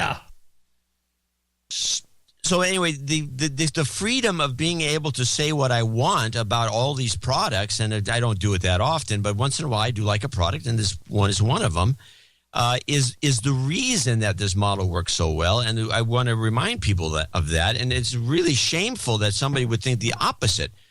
as though because even as a joke. Sorry? Even as a joke, it's not. It's even as a joke. Because if we're completely sponsored by individuals, are we not supposed to talk about any product in a product-oriented universe? Is that what you're saying? So we can't mention anything? Oh, gee, I got in my car. What kind of car you drive? I can't say because they're not giving me money, so I can't talk about it? It just really... I found the whole thing to be that sort of attitude. By the way, that's not the first guy that brought this stuff up about native advertising. You plugged the guy's website when he gave you a donation of $100. That kind of guy. Yep. Get a clue, people. But that's not exactly how he sounds. You're not doing that part right. I'm sorry? No, you're not doing the guy right. Oh, no, you have the guy's voice down. Oh, I see you plugging the guy's website. You said you do take advertising. That's the guy. Yeah, your voice is a little better for that. Yeah. But we have a few people to thank. James Rockwell in Waterloo, Ontario, Canada, 12345. Just says he wants some karma at the end. We'll give him and everybody else some karma late. Matthew Lay in London, UK, $111.11. Looking to make a second donation in more ways than one. First, he received some brand karma as our drummer and lead guitarist are currently not on good terms. Oh, this is bad. We can try. Band karma is hard. No, the band karma doesn't work. Wait a minute, hold on. Secondly, I want to add a little incentive to keep the rain stick alive and well. We're going to have to use it in a minute. You make my sleazy call out to Rayma, the woman who, okay, we'll put him on. She's on the list. We'll call out Rayma next time we do the dance. Now I'm not sure what to do here because there are conflicting reports about the rain stick. I mean, I get emails from people who are begging us to stop. Well, we need the rain here. Yeah. And I think I had my rain stick pointed the wrong way, so I think that's what happened, that it showed up in other spots. We'll do it after the show. Yeah, okay. I don't know about the band. What are you going to do? You want to... Yeah, let's give it a shot. See if we can get some band karma going. You've got karma. You never know. And at the end, we'll do some job karma with the job for everybody, yeah. Because there's a lot of requests for that. David Rosa in Clarkston, Michigan, $111.11. What band is this? Is Matthew in? Do you know? No idea. Since I'm coming in rather low, we have a lot of band guys that listen to the show. Since I'm coming in rather low on the donation, I doubt this will get read. Are you going to read? Don't read everything. And I'm just looking for the name. Is there a girl's name? Tony. Okay, Tony's coming up. Not today. Michael Bramble in Taylorsville, Utah. He's got a nobody coming in. He does have a 11111. He's making it rain, just didn't put anybody on the list. Yeah, maybe you should, Michael. Send us an email. Send us an email, yeah. Mike Nikolachuk in Saskatoon, the Paris of Canada, $111.11. And is there yes, his exes Lisa and Amy to the stage. He's bringing two people up. Yeah. No, it's okay. Kristen Zachman, Las Wages, Nevada, $77.77. Paul Webb, $75 in Twickenham. We got some UK people this show for some reason. In Twickenham. Because it's horrible weather, it's raining, and everyone's indoors listening to the show. I got to play the report from Ireland. They're going to have like this huge storm. I guess it's pounding these people. Bad. 69, dudes! We have a lot of 69ers today, including Brian Brown in Orange, California, Chad Biederman in Round Lake, Illinois, Timothy Nussey in Whitby, Ontario, Edward Hines in Jacksonville, Florida, Thomas Butterick, Semperfi in Flushing, Michigan, and then that's would close. You missed for some, I don't know how you missed John Haller there from Missoula. Oh, I did miss John Haller. He's at the top. It's from Missoula, Montana. There we go. 69, dudes. That's right. 6969dudes.com, and that is your Swazelnoff karma. Should get you laid. Ben Blessing, $69 flat. Russell Rhodes, $67.89, Tallahassee, Florida. Gabe I like that. Shabazian. I like 6789. That's also a nice donation number. 6789. Yes, not cool. Bad. I like it. 6789. It must mean something. 6666 Irvine, California from Gabe. Sergeant Fred, Austin, Texas. Your buddy. I have a note. I met with Sergeant Fred. He always gives us a cash donation. Sergeant Fred is a Vietnam veteran, and he lives around here, and he's a great guy. He's always doing everything for the show. I want to read his note. Adam in the morning, getting great value from the best podcast in the universe. Thank you for your courage. How about some karma for those underpaid, overworked, and stressed out combat infantrymen and the airborne rangers that are always in harm's way, but forgotten by the douchebag elites and legislators. Thanks for all your quality work. Also, how about an F cancer for all of the complications from Agent Orange to our Vietnam veterans? And I tell you, if you ever have a chance, you should grab a beer with a veteran. A Vietnam veteran is even better if you can get one of those, if they're not dead yet. Get one of those. Let me tell you, here comes one. You want to seriously have your life altered and have your brain changed. When they really start to talk, and it'll make you think a little different about the football games. So anyway, thank you very much, Sergeant Fred, double nickels on the dime, and I will hand out the karma as requested to you and all others. You've got karma. There you go. Todd Rathkamp in Ripon, Wisconsin, 55. Robert Love, Orlando, Florida, $52. And now these are all $50 donations. We'll wrap it up with Corey Bennett in Antioch, California. Christopher Walker, 50. Dominic Doran in Atlanta, Georgia. Matthew Januszewski in Chicago. Patrick Macomb in Mount Vernon, New York. Dan Greb in Lansdale, Pennsylvania. Brett Farrell, a regular, in Oklahoma City. Will wrap it up for the donations for show 5, 8, 9. 11 shows to go. We'll be at show 600. Are we doing a special 600 club? Are we? Is there something? Yeah, it was in the news. You don't read the newsletter. Yeah, I forgot. We're doing a 600 club. Yeah, a celebration club. You get a double producer credit. You get the credit when you donate 600. It also goes to knighthood, of course. And then you get a second credit on show 600. So you get two things you can put in your IMDb. Nice. And, of course, you get to celebrate 600 episodes of the best podcast in the universe. And please think about us and what we're doing for your Sunday show. The Sundays, for some reason, I don't know if it's the time of year, if it's, I don't know what it is. I have no idea what's going on. But Sundays have been hard for us. And I don't like the yo-yo lifestyle, if you know what I mean. So please go to Dvorak.org/NA.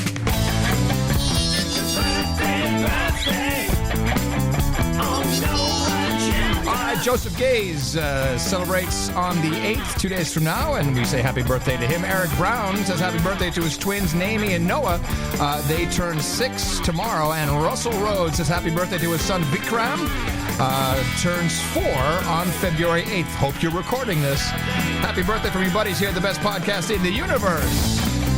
It's your birthday, yeah. And then we have 2 knightings, well, 1 knighting and a daming, which is always nice. So if you can just grab your sword. Yeah, here. Very good. To the stage, please, Becky Bressler. Oh, I'm sorry, it's a different segment. To the round table, Becky Bressler and Joseph Gaze.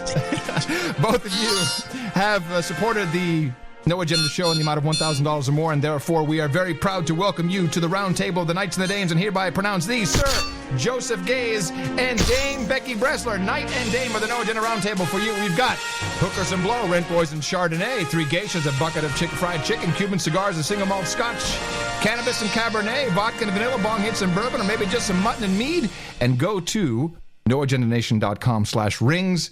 Pick them up, and of course, Becky, you received that from your wonderful knight. So now both of you can take a seat at the table, and you can hit each other in the mouth. You can gang up on people and do mouth hittings. It's beautiful when it's in the family. I really appreciate that. Okay, I've been tracking Euroland a little bit. As of course, the reason to track it is we have a big the European. The elections coming up in a couple months. A lot of different things are happening, and a deal has finally been reached, and this is what I was most interested in, on the bail-in of the banks. You'll recall that this was tested in Cyprus. Was it Cyprus? Yeah, it was Cyprus. And now the European Parliament and Council presidency negotiators reached an agreement yesterday on the Bank Recovery and Resolution Directive. And the idea is that this will be the bail-in principle instead of bail-out principle. So the first people who would get screwed by due to a bank failure would be shareholders and creditors before the public uses tax money, which has been the case for the past, 5-6 years, particularly in the Netherlands, I might point out. Here's the rub. This does not go into effect until January 2016. And a lot could happen before then. As it turns out, only 6 banks in the EU have almost $2 trillion worth of exposure in the emerging markets. Total value is $3.4 trillion. This, of course, is the Argentina, Turkey. What other countries do we have that are screwed up? I mean, didn't Argentina, Venezuela is out? Is completely. I think Venezuela's got a huge problem. It's just coming apart. It's like a basket case. Yeah, well, it was poorly managed. And so these banks have loaned all this money to these emerging markets. And I presume the only thing for them to do now is to inflate their money in order to print more to pay it back. But I think this is why we're seeing all kinds of. It's not just the Fed's $10 billion less tapering. I think that there's a real problem with the European banks. Have you and Horowitz had any discussions about this? No. I'd be very curious to hear what he has to say. All right.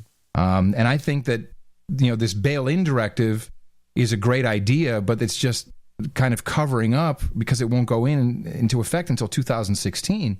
I think we could see some real problems with the big European banks in the next year even. Well, they're pretty good at juggling. If you can only juggle so much until it just ends. Well, they obviously can juggle to 2016 or they wouldn't have gone for this. No, that's the way I see it. No, I see exactly the opposite. They pushed it off to 2016 because it's going to happen before then, which means it'll be taxpayers' money. That's what I'm thinking. Oh, well, that's a good logic. I like it. Yeah, stick to taxpayers. Yeah. Well, the European taxpayers are screwed. There's no doubt about it. And there's all this crap going on. Can you play a little clip? Just this crazy clip from Ireland? I don't know. I shouldn't be watching. This is Irish news. It's actually Irish news. Okay. But the 14 inches of rain. Yeah. Next to their property. Since early morning, Cork City has been preparing for what is expected to be the worst flood in many years.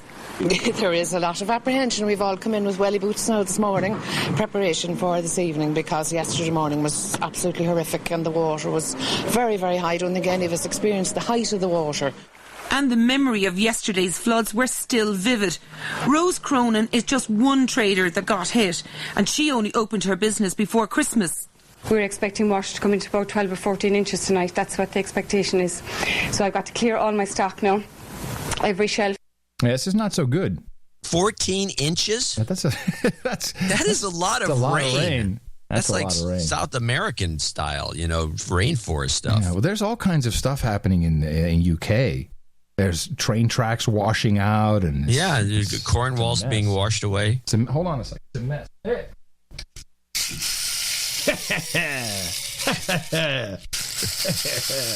There you go, Ireland.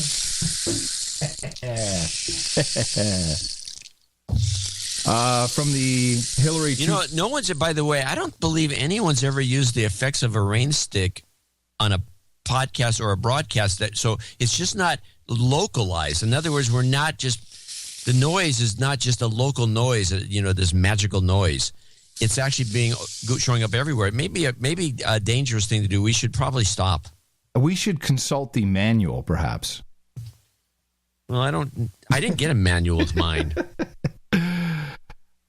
From the Hillary 2016 department, never ceases to amaze. First of all, someone put a "I'm ready for Hillary" bumper sticker in my mailbox. All right. I'm looking at you, Armando. I bet you. I think it was the mailman. I think he's playing a joke on me. Like, yeah. No, I'm sure he is. That was funny. But I sent one to Mimi. Have Have you followed this Tom Sizemore, Elizabeth Hurley, Bill Clinton story? No. Oh, this is great. So this actor, I've never heard of him, Tom Sizemore. Yeah, he's famous. He is? Yeah. So there's a tape of him. The tape is not, it's all transcribed, and I didn't want to get anything. It's not worth a clip. But he essentially is talking about how he introduced Elizabeth Hurley to Bill Clinton, and how Bill Clinton like pushed him into a corner and said, give me her number. I'm the commander in chief. I'm going to fucking kill you if you don't give me her number. This was when he was president? Yes. And so they sent a plane for Hurley, and she got on the plane within an hour, flew down to the White House, and was there for 4 days. And Bill was just ravishing the crap out of her for 4 days. And now Sizemore is taking it all back, and it's really, oh yeah, sure, with a gun to his head. Yeah, but it's hilarious. I love this. It makes so much sense. And you see pictures of Elizabeth Hurley and Bill Clinton, like, yeah, he's totally doing her. Everything is coming out. Kennedy was one of his heroes. They're doing anything they can it's all starting now. It's going to be fun. This is all part of, this is campaigning, of course. Yes, of course it is. It's going to be somebody great. has to, there are people that would like to get that job and may not like Hillary getting the job. And so the best way to get at Hillary is to embarrass her, because she's obviously, this makes her look like, well, she can't even keep track of her own household. Yeah, what's going on? Exactly. And why could she be president? She can't even tell that her old man is screwing Elizabeth Hurley. It's not as though Elizabeth Hurley's not unrecognizable, or is the maid. So that's what the point of it is, obviously. Yeah. I fear for Bill. So they're going to have to kill him. Yeah, that's what I was thinking. Like, I fear for Bill. This is not good for his health. Well, we predicted she's going to kill him for votes eventually, but it may be soon. You may win it, because your bet was it's going to be before the election. Like, no, I was before the election.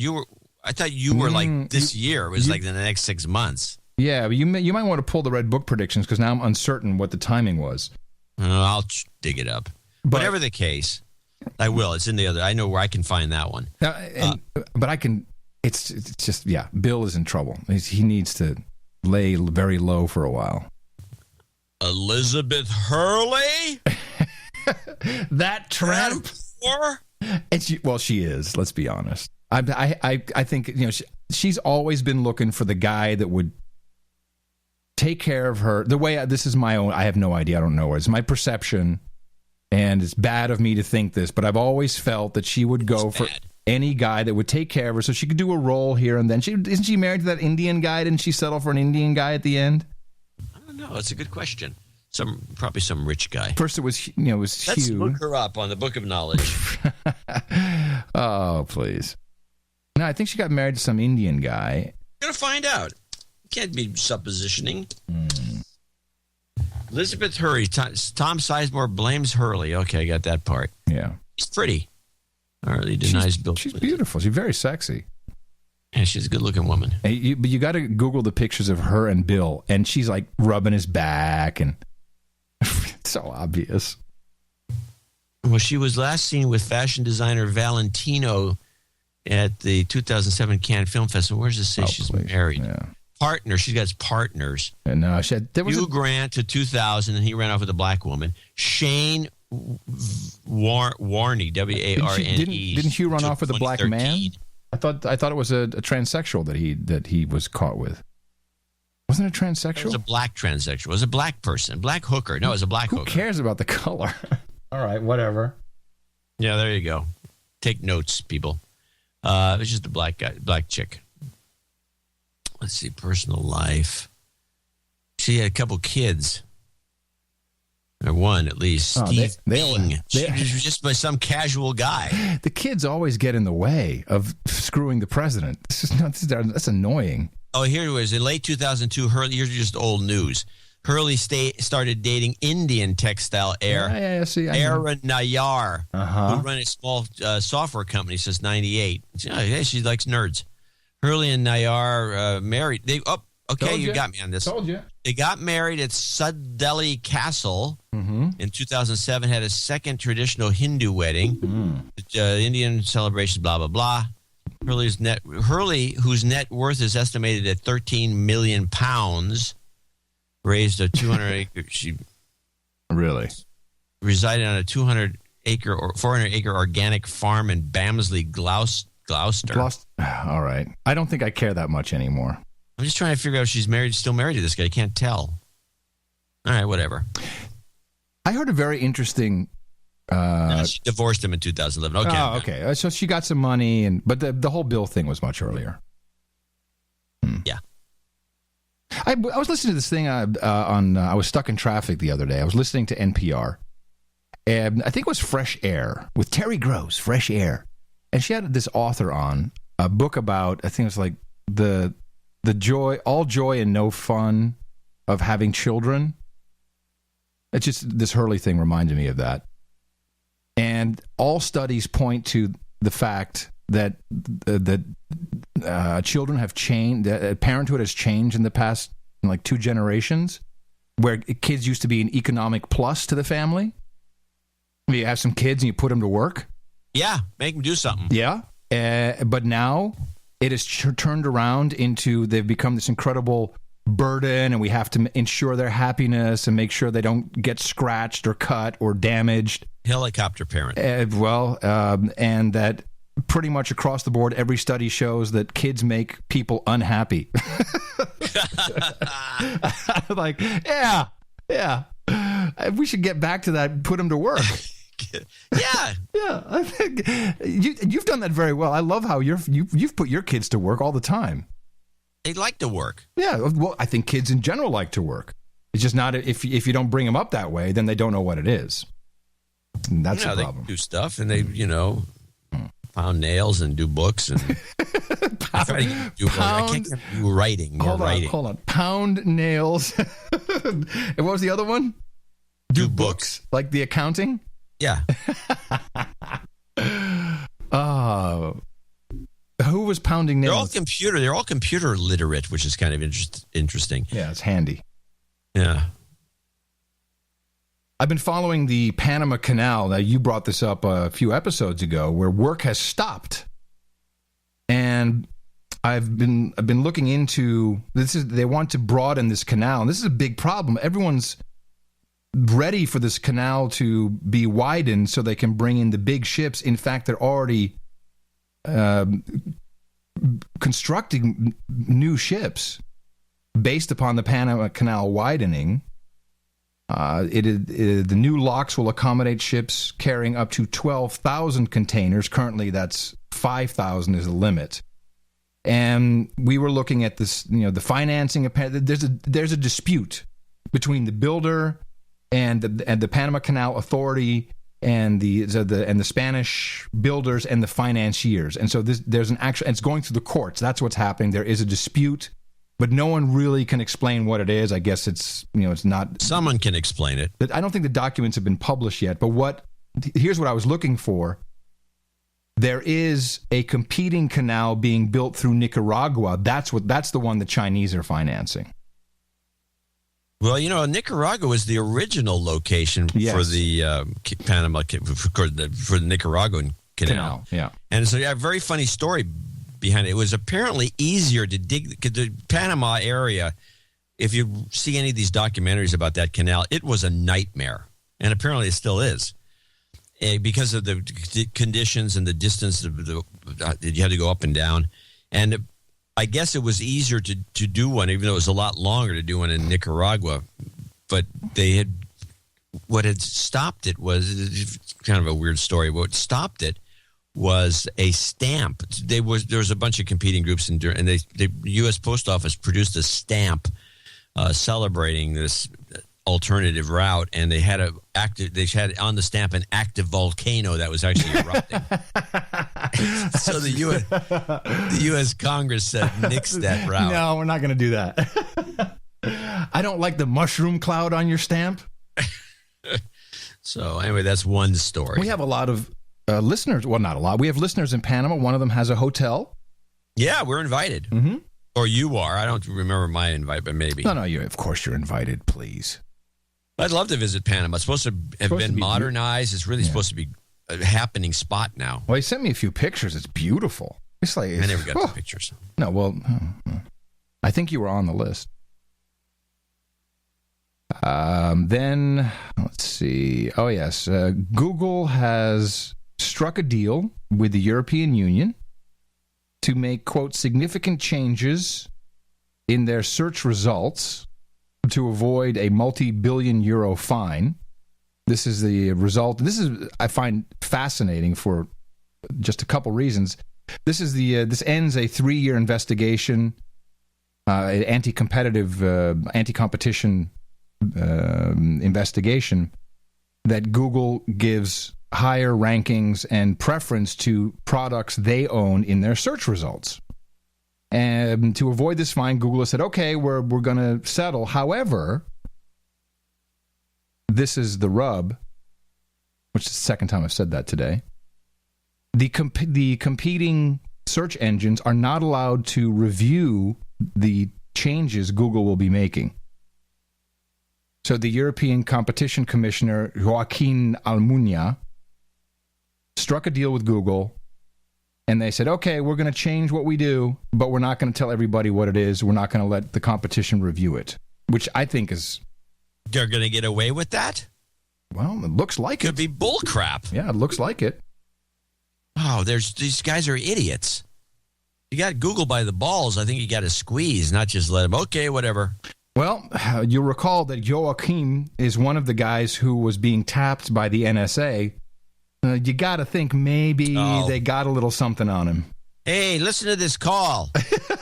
Hey, baby. Hi, honey. Okay, what do you want me to do now? Yeah, what are you wearing?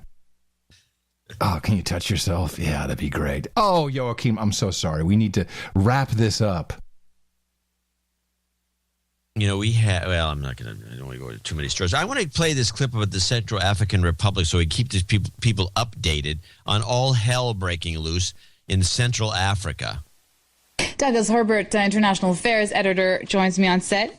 Welcome, Doug. Welcome. Speaking of the Central African Republic, I mean, about 50 vehicles surrounded the town of Sibut, north of the capital, Bangui, and it's sending its 25,000 residents fleeing for safety.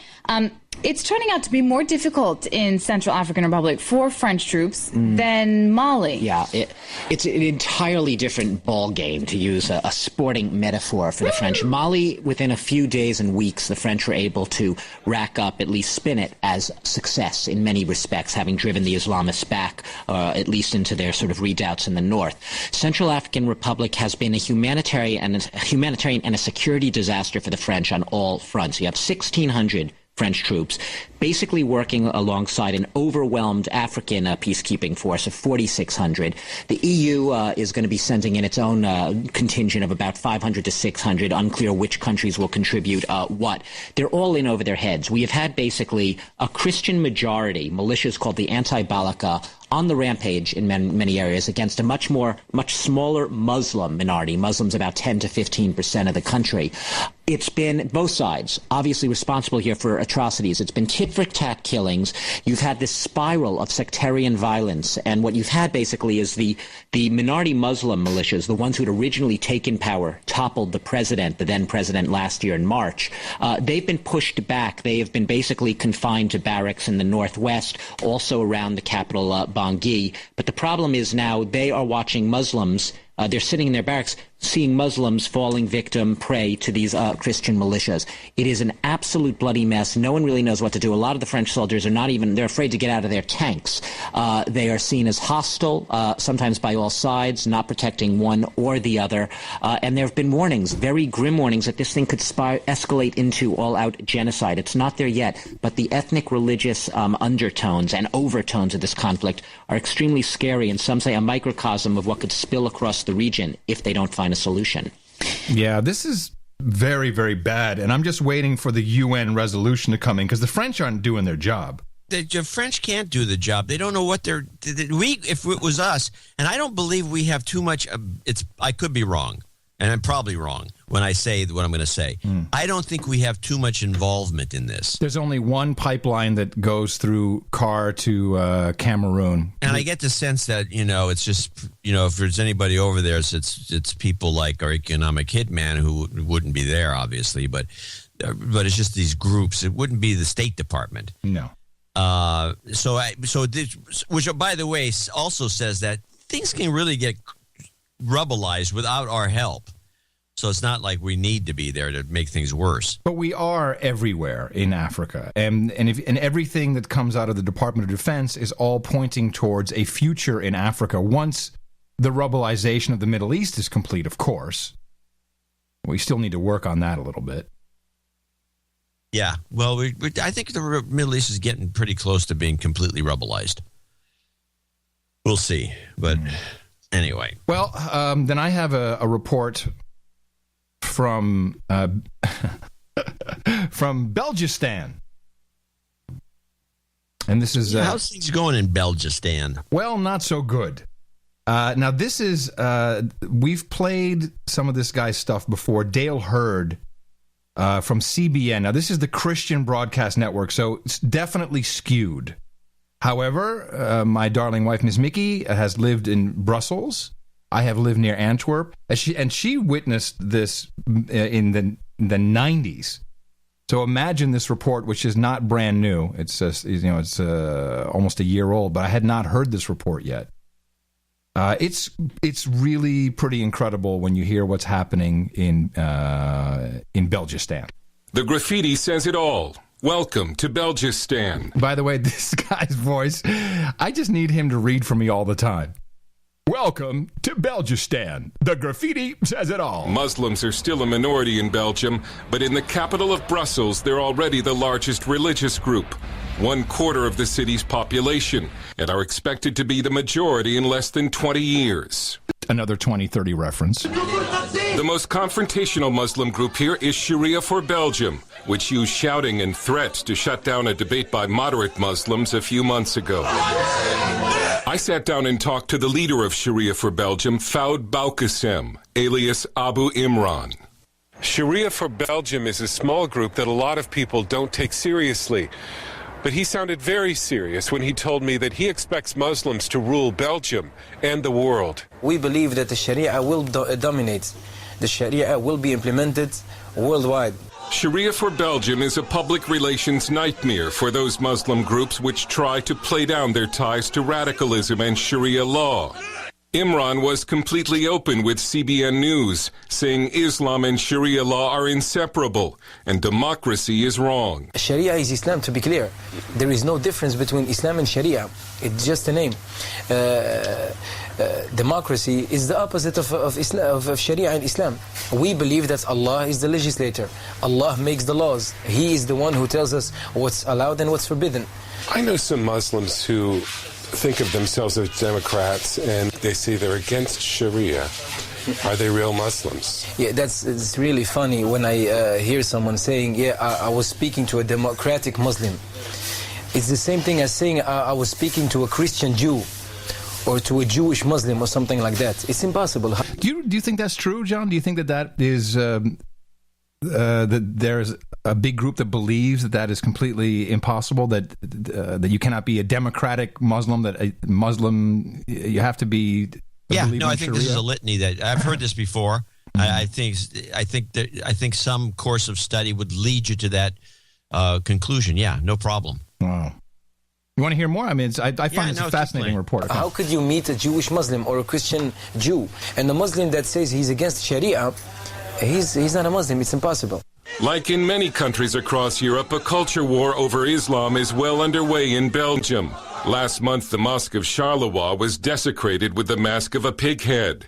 Then the daughter of the head of Belgium's right-wing party, Anne-Sophie de Winter, posed in a bikini and burqa with the words in Dutch, freedom or Islam. Someone painted over this poster, giving her a full burqa. They also painted over freedom, and Sophie de Winter received death threats.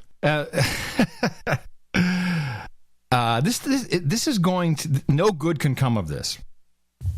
No, it's a culture. You know, people mock it, but I think it's with this group, not the moderate Muslims who are trying to get out from under these guys. Who, by the way, these guys are just a bad group of people. Yeah, and I'm not getting tons of emails from moderate Muslims saying, "Wow, yeah, right on." I'm just not seeing it. So please send me some info. I don't think we have that many Muslims that listen to the show. Why not? I think we certainly must have some. Well, maybe you'll get some notes from some. We had a couple of guys that were a little more active on the show than they disappeared. Let me just fast forward to the end of this report, because what the guy says there, I think, is kind of the main point. There will be a majority Muslims here in Belgium. Even the city, Antwerp, more than 40% of the children in the schools are Muslims. So it's just a matter of time. No problem. We don't have any problem. And Imran offered this advice to white native Belgians. If they want to push us back or something like that, I don't know, maybe they can start to marry 4 wives and have a lot of children. Start with that, maybe they will have a chance, but I don't think so. There you go. Them's fighting words. That wraps it up. You need 4. Hey, by the way, I'm all for it. 4 wives. Woo! And a lot of children to work. They could actually, the 4. It's not at 4. You can go beyond. I mean, 4 is what the current thinking is, but I think they could go on to. Yeah, that's what you need is like 4 wives. No, I was thinking I had you more in mind. Quite honestly, I thought you might enjoy. 4 wives, the way I do things, is possible. They'll all be in different places. So I do want to forgot to give the jobs karma for our call outs. I'm so sorry. Hold on. And I also want to. I got a note, by the way, a letter on one of the checks that came in from Thomas Butterick, who's a sergeant in the Marines, and he has a signature that is like, if this guy's not an artist, he should be. I mean, it's the best signature I've ever seen on a note.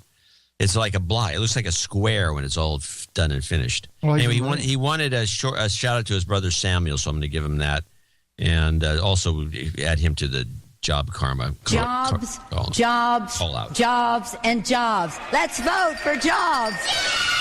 You've got karma. There you go. Jobs, karma. Okay, I think we're done for today. Unless you all the other stuff is minor. Unless you have something else, I think we've covered the main bases. I guess what we'll be waiting for now is to see the opening of the Sochi Games. We're hoping with the dog. We're waiting for a dog. It'll be one of those little. The other thing you can do. What kind of a dog? We can, since we both agree there's going to be a dog. What do you think? I think it's going to be a small yappy dog that jumps a lot, like a mid-sized dog, like the poodle-sized dog, and he's going to be jumping a lot. No, I think it'll be more of and running around like crazy, and they're going to chase him, and they won't be able to catch him. He's going to be one of those. Oh, that's interesting. I was thinking more one of those mongrels that, the shaggy and kind of like has like 3 a piece of crap-looking dog that's beat, has 3 legs. A tripod. It's like hopping around trying to make it in. I was thinking one of those. We'll have to see. Anyway, Newland's got her job cut out for her. She needs to roll that dog in there. But that may save her job, as a matter of fact. That if she can pull that one off. Keep an eye on this. I think this thing has got legs. By the way, I agree with her. F the EU? Yeah, because of all the things that, are going on, as far as I'm concerned, she's right on the money, but this is not going to fly with anybody. The chat room I'm on her side with F the EU. The chat room is suggesting a dingo instead of a dog. Dingo, but a wild kangaroo just bouncing around. I'll never catch that. All right, everybody. Thank you very much for your support. Please help us for Sunday. They've been bad of late. Dvorak.org/NA. And we'll be all over everything, as we always do, because that's what you make us do. We're happy to perform these services for you. Coming to you from a very chilly FEMA Region 6 here in the capital of the Drone Star State, Austin, Texas. In the morning, everybody, I'm Adam Curry. And from northern Silicon Valley, where it was raining this morning, but now it's stopped. I should get the rain stick out. I'm John C. Dvorak. We'll be back on Sunday right here on No Agenda.